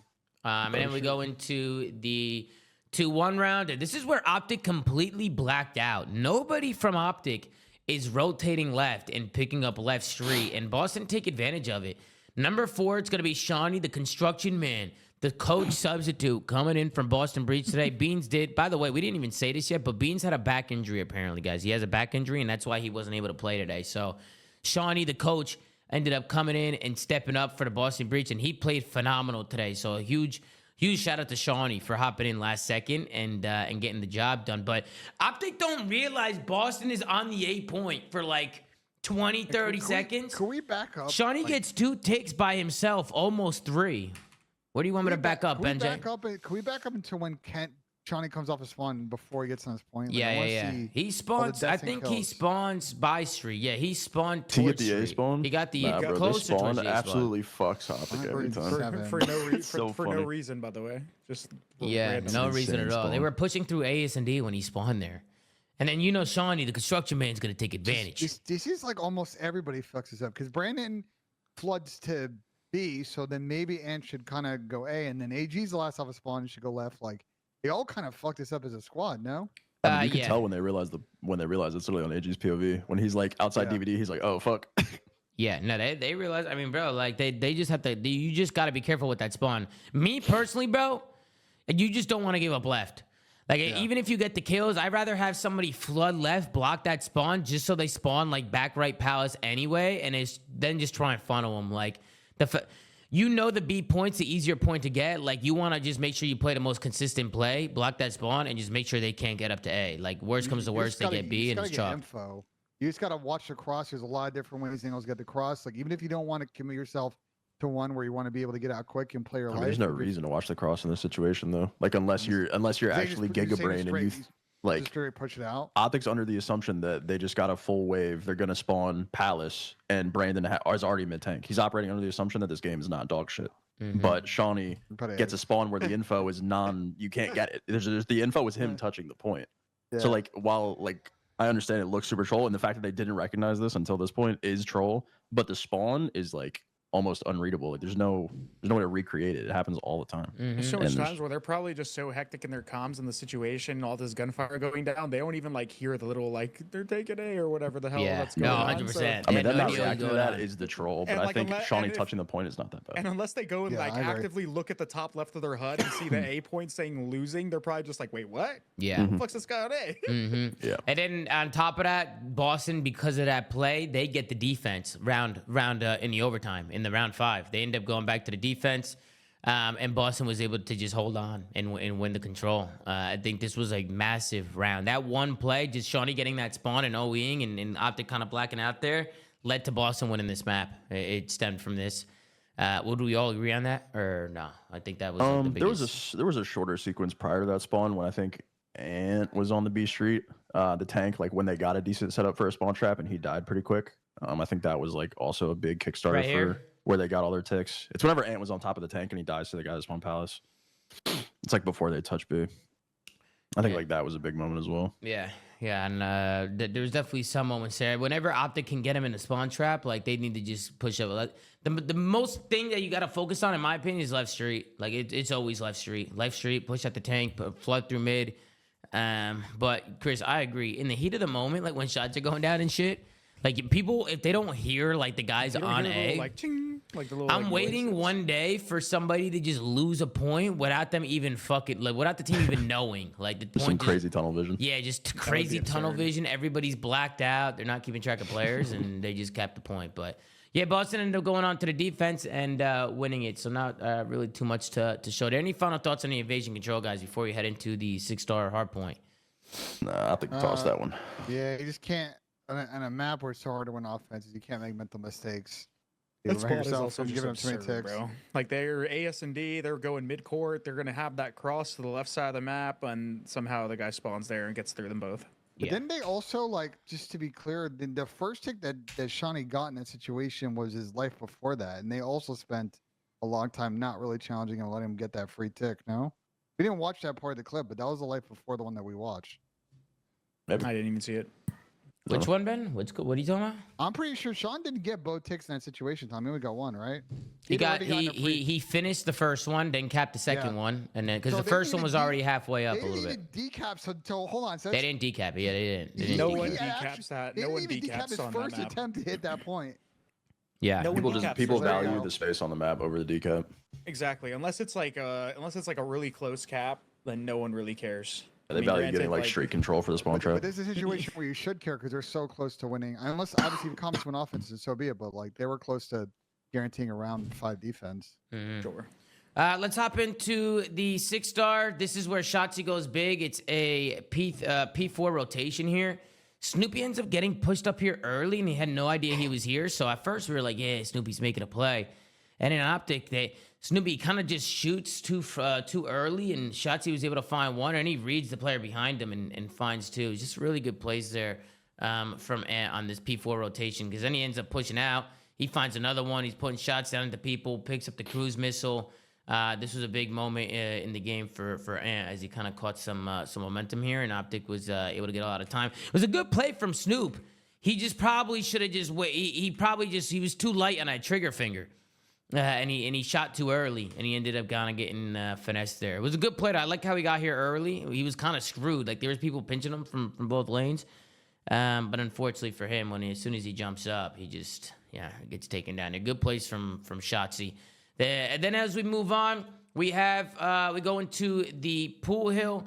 This is the P5 hill, and this is where the bad timing comes in from P-Dog. Sam, is this where Ant jumps over somebody's head here? Like, how does Optic break here? I think he's laying on the backside of the bar, and Ant jumps straight over him and baits indirectly I see for what AG. you're saying on the So you see him mini-map. jumps over him, Yeah, shoots him in the yeah. back, baits for AG, and then they collapse. That is insane timing. So the way that P-Dog's playing it, He's on the front side of the bar laying down. He's on the front side of the bar, which is kind of like maybe a misplay from P-Dog. That's kind of unlucky, but I mean that is a timing that he kind of gave himself there, and Ant, he gets through, he finds a kill. And then you can see Optic. That's how that kind of opens things up. The pinch comes in from Ant again through mid stairs. He finds two pinching mid as well. If he doesn't win that 2-piece there, pinching through mid, this probably could have gone the other way. But Optic, they're able to break into this pool hill. Anything else on the Boston setup that you can nitpick here, and maybe they could make some adjustments moving forward, or do you think it was just a good break from Boston or from Optic? Sorry. I mean, they're kind of pushed everywhere. They I'm are curious what pushed Chris thinks, everywhere. but they're fucking everywhere. They don't really have any team shots or like any way to work together. The guy in the hill is just kind of hoping that his teammates win the gunfights. I mean, Snoop pulled a Kenny here too. Yeah, I think it's just a good break, but also, I mean, the route that number 6 gets, and then that spawn that gets influenced because number 3 goes to block, they probably just didn't communicate it, and then they just got number 2 got some like weird timing with that whole scenario because he went to go help and he just ends up getting shot, and then they just end up breaking from there. I mean, it's just, that's the problem with like the way they set up though, is they didn't like pick a funnel and they didn't play for like exit kills off uld. So they just kind of like created this scenario where Opticus pretty much has the entire map and can take any route they want, and it paid out. Or it paid. Which paid I for them. agree, but if you go back, I also think we should talk about how Snoop is also actually just rolled. He had gotten a kill prior, which I respect, but then he gave up his spot and why wide, and he was in no position then win a gunfight here. When? When he was in the corner here, when he was, Yeah, he was in the corner. Yeah, he was like reload. I don't even think he finished reloading. He had gotten a kill, and I think he was kind of tweaking a little bit. And he's got 5 bullets left, so play your pistol. I don't know if maybe he had no bolts in the pistol, but I mean, he was one shot. He was fucked. That's he looked insane. Yeah, he was fucked, bro. He was getting slid on. He looked like he was screwed. He was fucked. Even when they switched, doing, baby? even when they switched his POV, he just looked like he was in war, bro. His hard point was on 79. He was still weak. He had just gotten a kill prior on. Yeah, he's half health. He is dead. I think 7 on AG. Yeah, I mean, Snoopy was doing everything he fucking could there. I think the biggest thing is the pinch comes in from Ant, and then just the timing that P-Dog gets. He just needs to make sure he doesn't get that bad timing there. They didn't get kills on that rotation, especially because Optic was pinching P2 and P3. Like, they were kind of screwed there. It was good. It was a good way. I like how I like the route set Optic took there. What's up, Ben? What's good? It's so funny when Pentagram tries to throw the fucking nade in under the water. Like yeah, that was trolly. That was actually so trolly. And then we got a listening from Optic, Texas. I thought they sounded pretty good today, so let's tune in to Optic and see how the boys over here were sounding. Run front. They're 2-0. Once we go blue event late, they're still spawning there. I'll get a pinch. I'll get a pinch. I'll go. Someone mid steps. I don't know where you're at. I'll get him. Oh, Tommy. One shot over absolutely. He's not pitching. I grenaded. Last year. Yeah. I think it was mid, right? Or you went to that one? Oh, Tommy dead. I'm one shot, bro. I'm one shot. I'm in the middle, dude. Okay. My child left me. They need towels. I need towels for you. I'll take them. I'm gonna towels.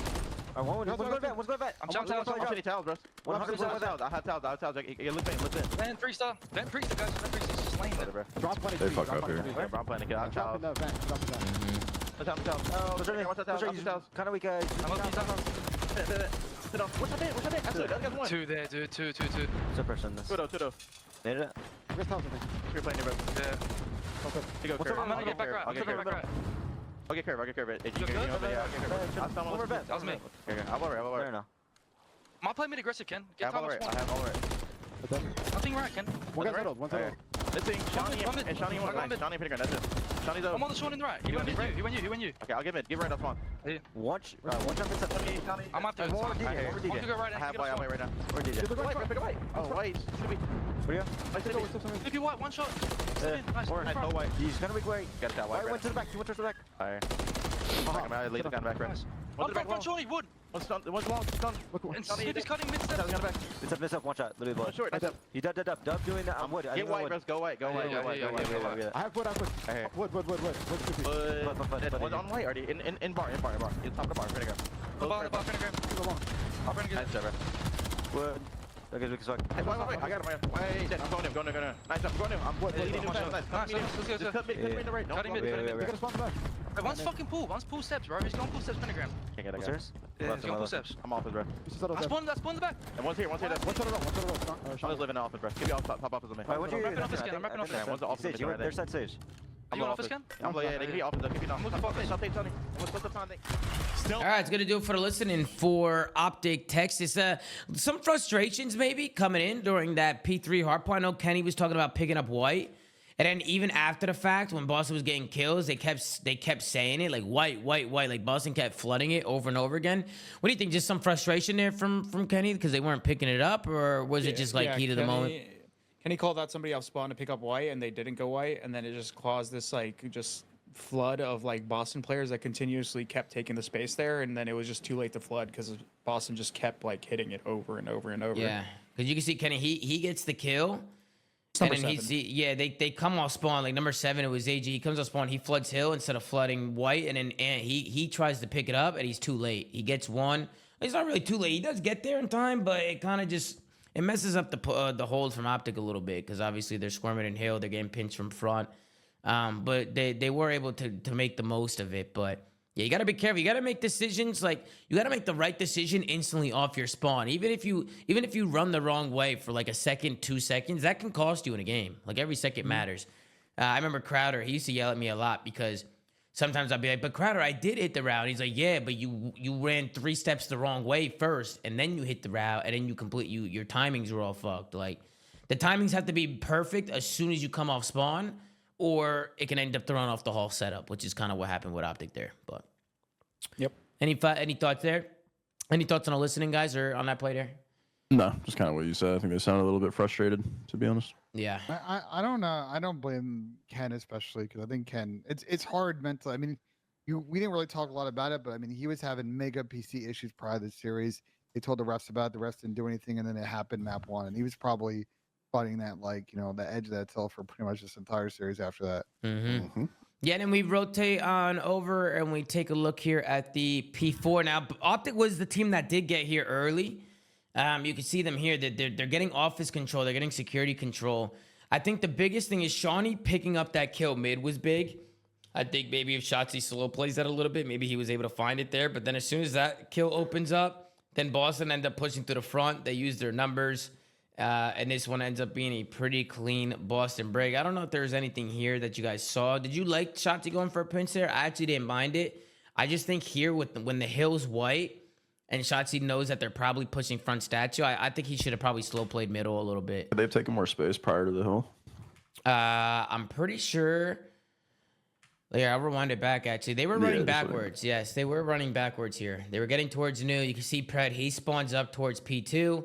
And then Ant wins the hit gunfight here, you, and then you can see it's Kenny who's just holding security. Not really, Sam, because they trade him out you, and then. Well, it's kind of a similar situation in the first rotation. They just did a bad job of like counting players and like understanding where they would all spawn, because I think Ken backed up to office to make sure that nobody had spawned out before AG had spawned in the back.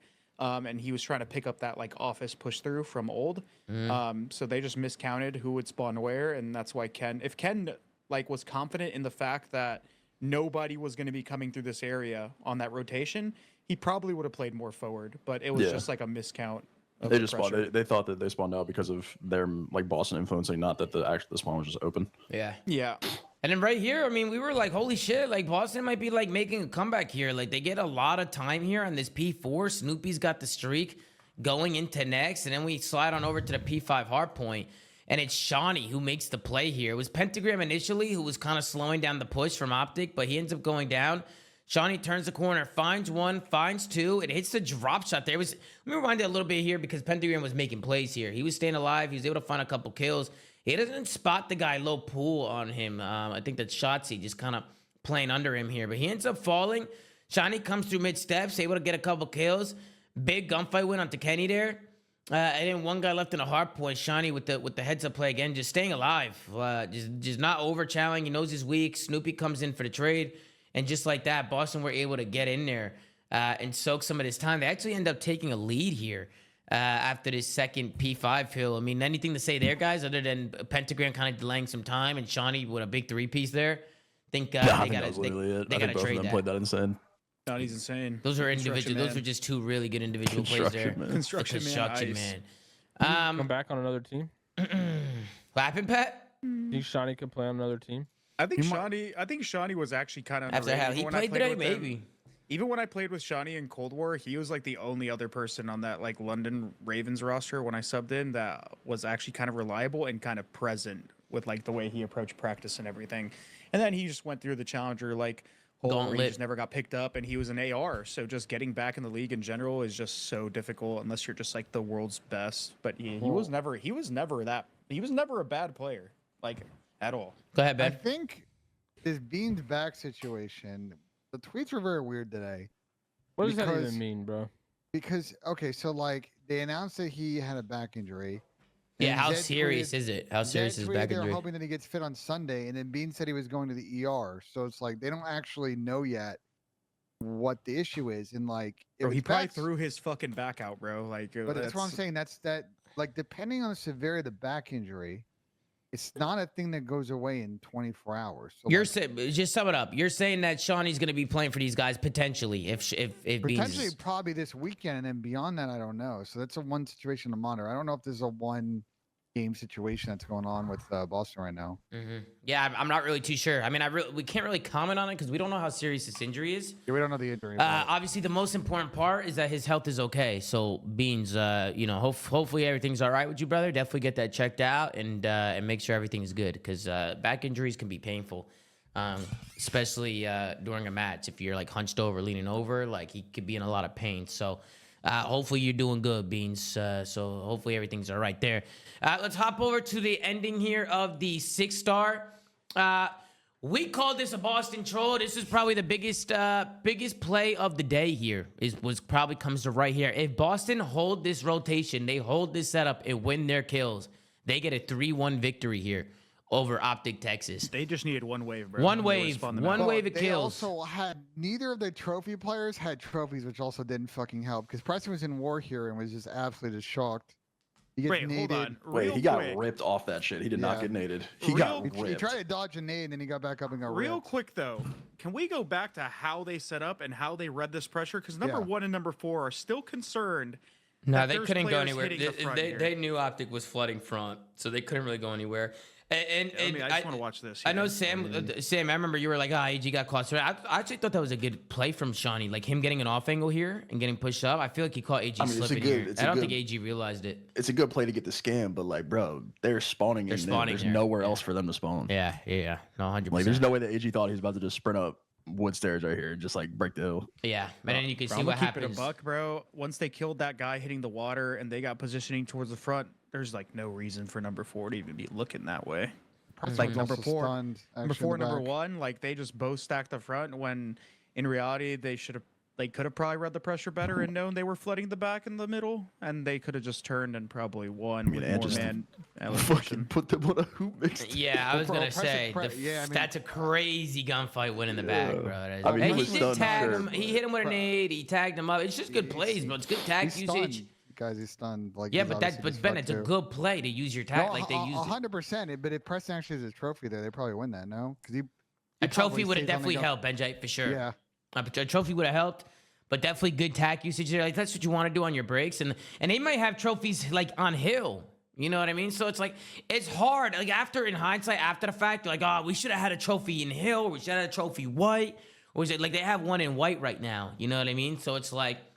It's kind of hard. Like after the fact, they're probably like, oh man, we probably should have done this or done that. But definitely think the break there from Optic was really good. I think if anything, like if you're Boston, like you want to make sure you try and get this info and maybe just try and help people here, like along the back. Like it doesn't really. Also trolled on the P2. Like right here. Now, correct me if I'm wrong, but right here, shouldn't number 1 just be saying nobody front, nobody front, nobody front? Yeah, he's just doing this the whole time. Why?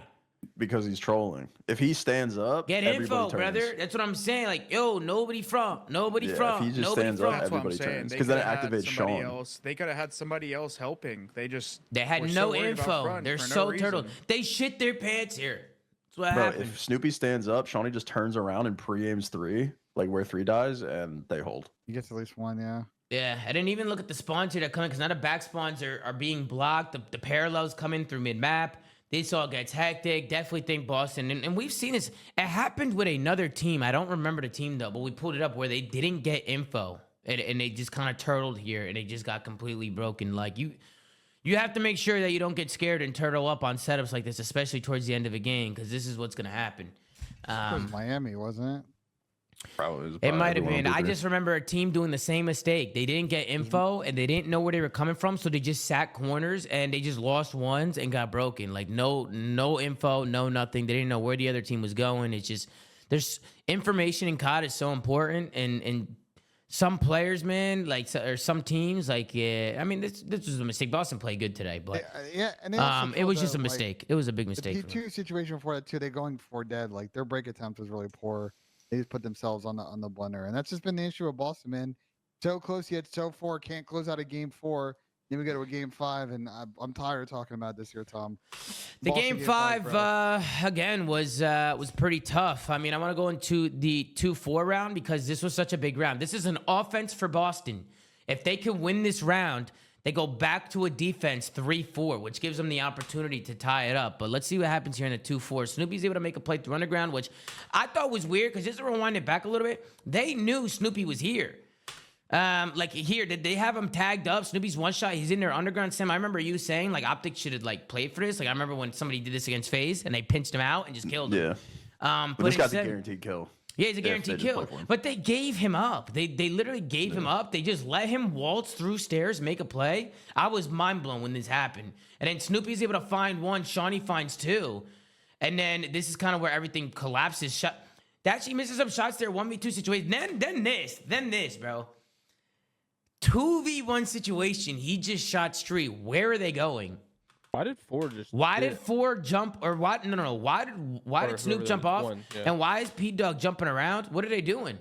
I think Preston thought they were going to shout together. No, bro. Right here, there is no reason. Right here, there is no. As soon as this happens, boom, boom. As soon as Brandon shoots, As soon as you're Brandon flying, shoots, dude. both of these motherfuckers gotta just chow him. Just boom, right here.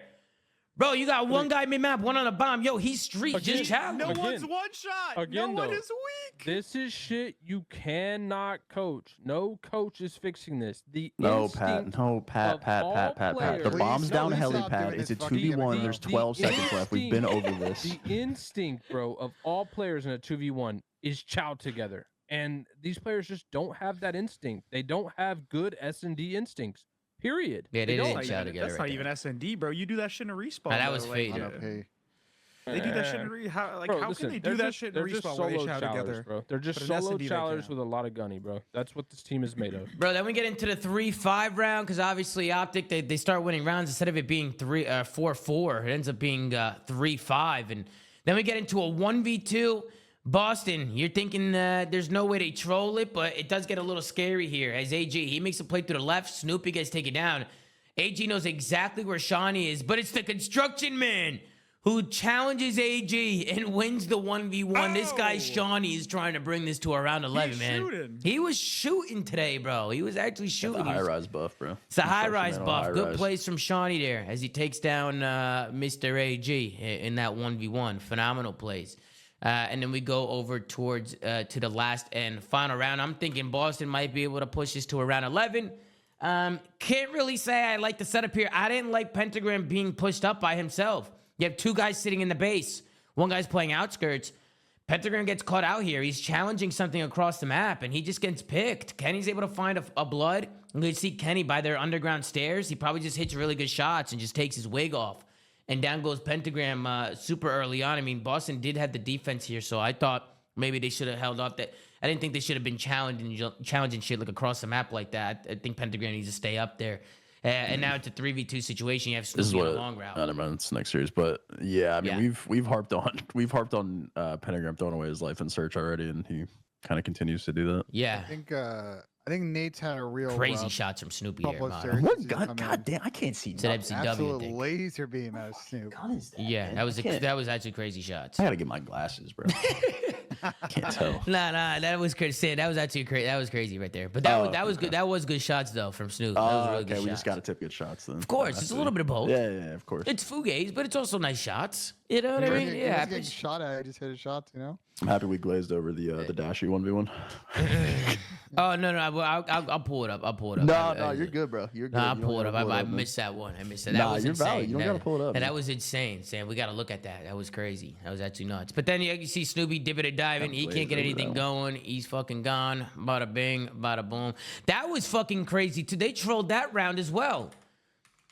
There's a lot of trolls coming in from the Boston breach, folks. A lot of trolls. Boston break. Yeah. The only reason why is when my computer No. crashed, I lost my notes. So I've been I've been No winging it. fucking game 5 ice all year. This has just been their fucking kryptonite. Been their kryptonite this fucking stage, especially because they've been so close yet so far. And unfortunately, I think they've run out of time to stack enough CDL points. I think to make the major, start to make champs at the end of the year. Yeah, it might be chalk for them, to be honest with you. I don't think they're gonna be able to do They really have to anything. win the event. Yeah, like it's looking rough, to be honest with you. Well, Huh. their remaining opponents, Tom, are Thieves in Toronto, and especially they're playing Thieves this weekend with Yikes. the sub, and Toronto next week and Vegas. Sorry, so they actually have 3 matches left. I just don't see how they win 2 of those to maybe get in a winner's bracket, or 3 to guarantee it. Yeah. My bad for skipping over the Dash U1v2. This was fucking insane. Nah, bro, we gotta watch this, man. My bad. I was cooking. I was literally cooking Boston so bad I forgot to show Dashy's highlight. You know what I'm saying? But good shots here. Dashy, he able to find the one. He backs on up, and then right here, I mean, what else can you say? That's just MCW in the right hands. Big Brucey making it sing. Just Also, good shots. yeah, don't need to keep roasting Boston, but I mean, right here, they could have also just maybe even. I think right here, Snoopy has him pinned. Like he has like 4 or 5 seconds. Just hold an L trigger, But I was saying, they said I showed him. I mean, yeah, but we didn't really talk about it. You know what I'm saying? Okay, He kind of got fried. Yeah, no, Dashy shits on him here. That's big Brucey, baby. That's what MCW's OP nerfed again. No, it was a good shot to Bruce. I actually liked the eagle chow from Bruce because he knew that he was going to be sprinting at him. And he makes a really, really big play there. Really big round there from Bruce. It was clinical from Optic in the last map, S&D. The series was close. Boston made a run. They really needed it. But I think if you take one positive from Optic today is they did ice up. It's just, I'm sure they're not happy with that series. Knowing JP and Damon, they're not happy with that. None of the players are happy with that. They're going to go back. They've been happy with their last fucking 3 of them. 4 of them. They're going to go back, and they're going to try and figure things out. But they do get the dub today, so, yeah, congrats to Optic. Obviously, Boston continued to fail. Any final thoughts, guys, on series number 2? Because the last series, we are about to flame these guys, and there's not much to pull up. There's nothing to say about this last series is insane. Nothing to say. It's ugly, bro. I mean, I think yeah, everyone just get into it. Fuck it. There's nothing to talk about, bro. Pull it up.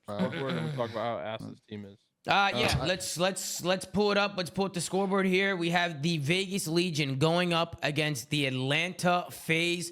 Take a look at the stat sheet there. 6-1 in the Surge, 3-0 in the Control. First map high rise 250 to 195. We scroll down and take a look here at the scoreboard, and Jesus fucking Maron.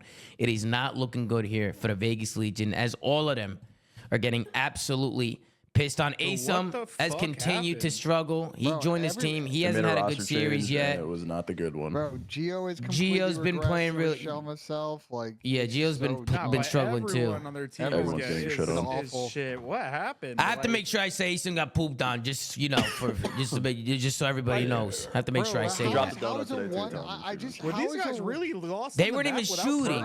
How is a one-person change resulting in an inability to win one map in these series? One player doesn't make you go winless, bro. That's why I'm saying everybody's on our Johnson about talking about Asum, and like I hear you, but they all he's been and makes no sense. Rightfully so. Asum has been playing bad. He has not been playing good. He's been terrible. They've all been playing bad. Yeah. But Asum has been getting fucking Kentucky fried. He's been getting Kentucky fried. Gio, I feel like Kentucky fried. It's not like more than Purge. Purge also got Kentucky fried. Like, yeah, but like can you argue that they're not doing like the normal shit that they were doing? But my problem is Gio attached were like 1.3. Yeah, what? Yeah, there's like a big dynamic switch in them, bro. They're not even pushing on the map, bro. I was screaming again today. I'm gonna pull up the clip, but I feel like we never had that problem. They don't go. You think it's like a confidence thing? Well, yes, they're over. I think they're overthinking everything right now. They're in that cycle. When did they drop Purge? Did they play any after like the update, like the new maps, the update? They dropped after they lost their Thieves. They only played one game, right? So could they have just been worse from the update? No, and they played 2 series at that point. They beat LAG and they lost to Thieves. But they had also like before that, like they got smoked by Toronto. They beat Seattle and then they lost to Carolina and got top 8. And then like they were kind of treading water for about 2 weeks at that point, which I assume led to this change. But yeah, like. I mean, if you guys want to continue, I just I want to. Into 9 map losses in a row. Yeah, we'll get into the clips. We'll keep talking, but I mean, yeah, I don't know what to say with Vegas anymore. Like they're literally not even competing. Like they're not competing. I don't even know if they want to. They could maybe even dip back in, maybe make more changes again. I don't know, but they haven't won a map. They're owing 9 map count now. I think the biggest concern is like, yeah, we were seeing individuals playing well, but now it's like there's like nothing. Like there's nothing there. And that's something that they're gonna have to try and figure out, bro. Because even watching like some of these clips, like some of these setups, like they look almost scared on the map. At least that's how I feel looking at it. Seems like they don't know what the fuck is going on. They don't know where anyone is. Like they're fucking lost. Listen, Purge apparently was like their like IGL. Like he made a lot of like I guess command like he just helped kind of like the flow. Was it really that? No, there's no way. Like there's no way that he was that integral. I mean, Purge was definitely. What the fuck happened? Like this is a fall off of fall offs, bro. Yeah, Purge is also on Twitter as well, putting some laughing faces and shit down. As he should, bro. Yeah, he was tweeting, he was chirping. This is just such an insane fall off, bro. Like I don't even know what to do about the this J Club coming out soon. Like nice one, Benja.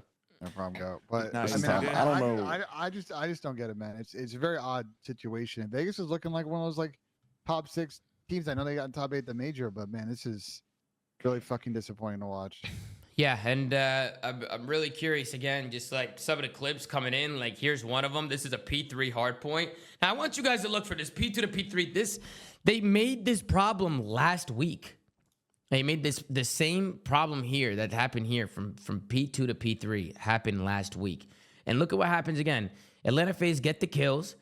They end up pushing through front. And look, Vegas, they end up just sitting back here. They just sit through the back. They're just sitting here pretty much doing nothing. Nero loses a fight in Hill.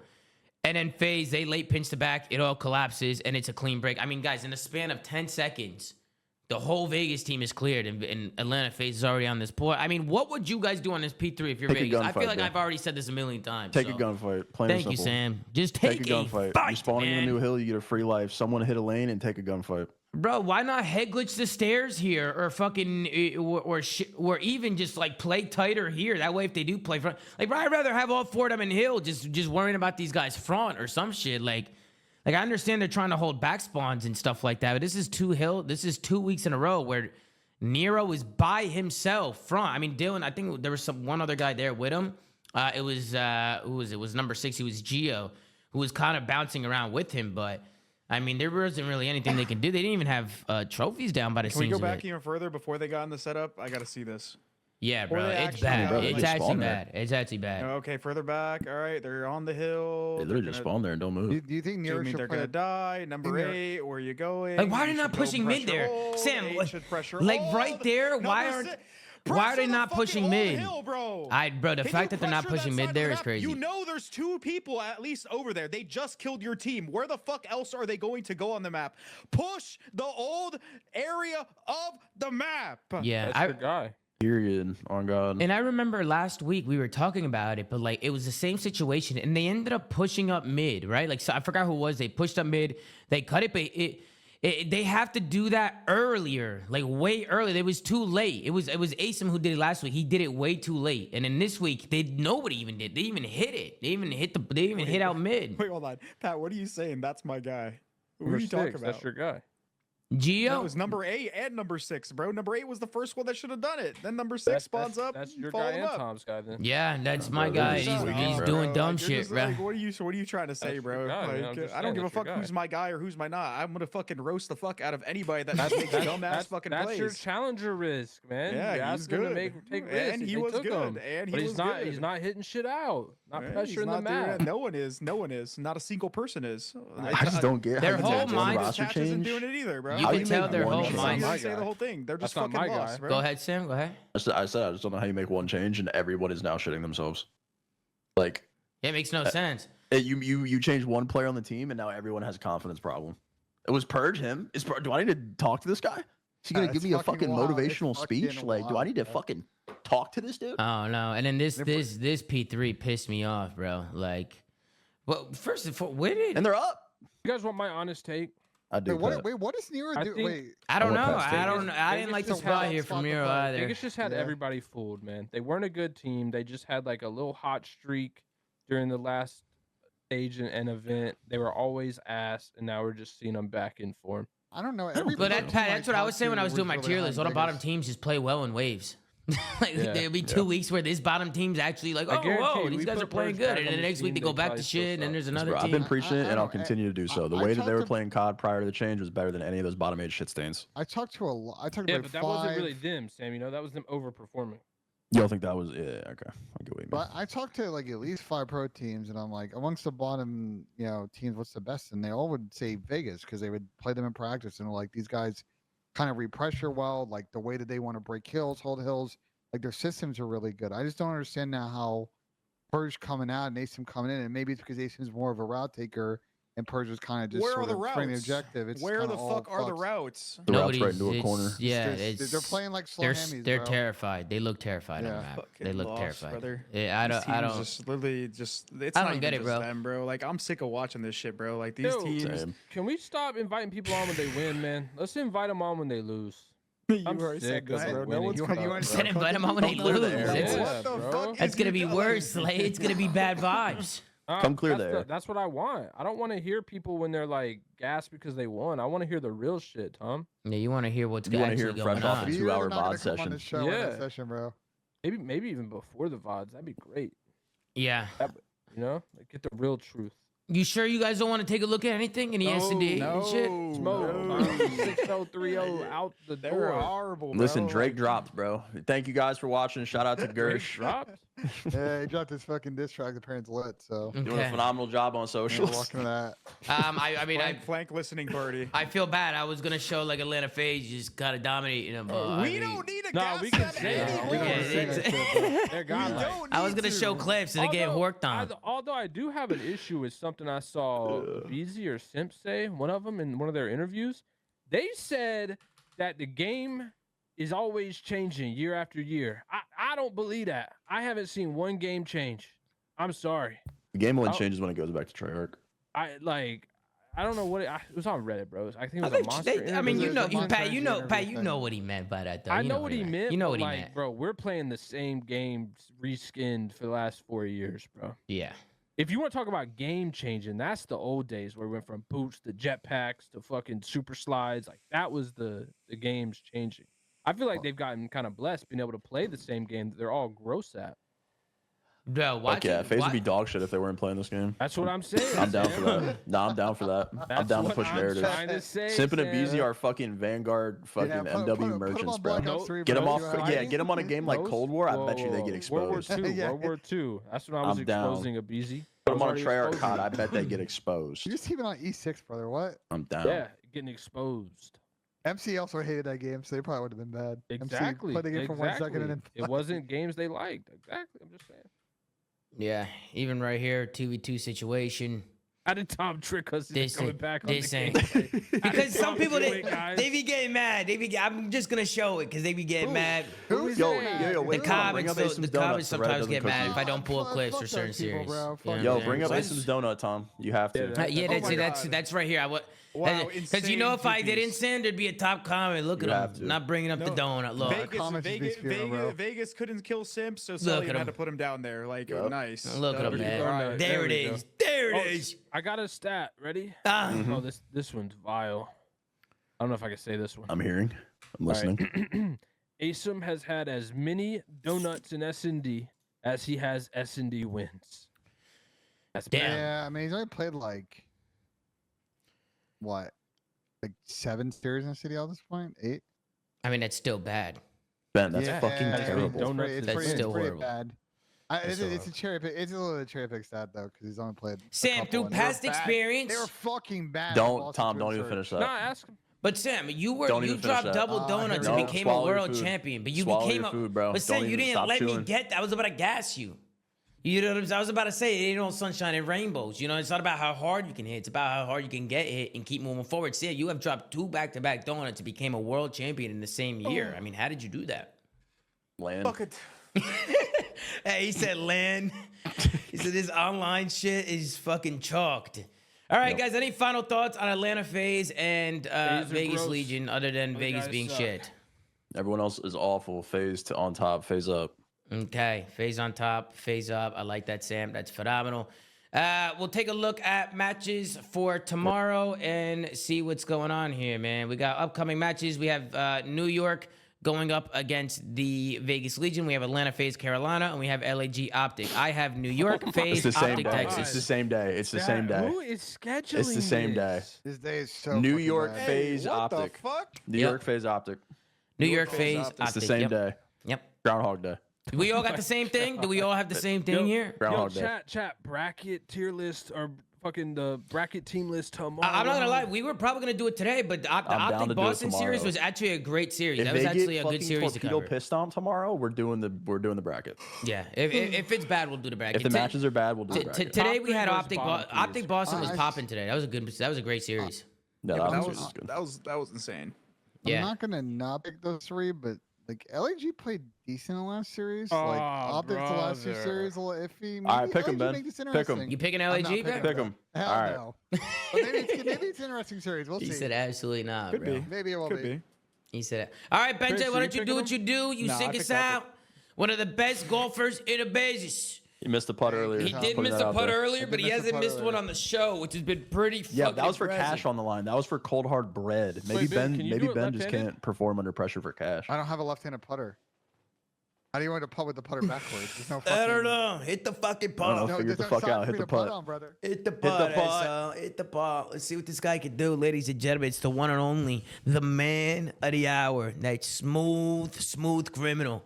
Ben J. Nassim. Yeah, with those slippies on.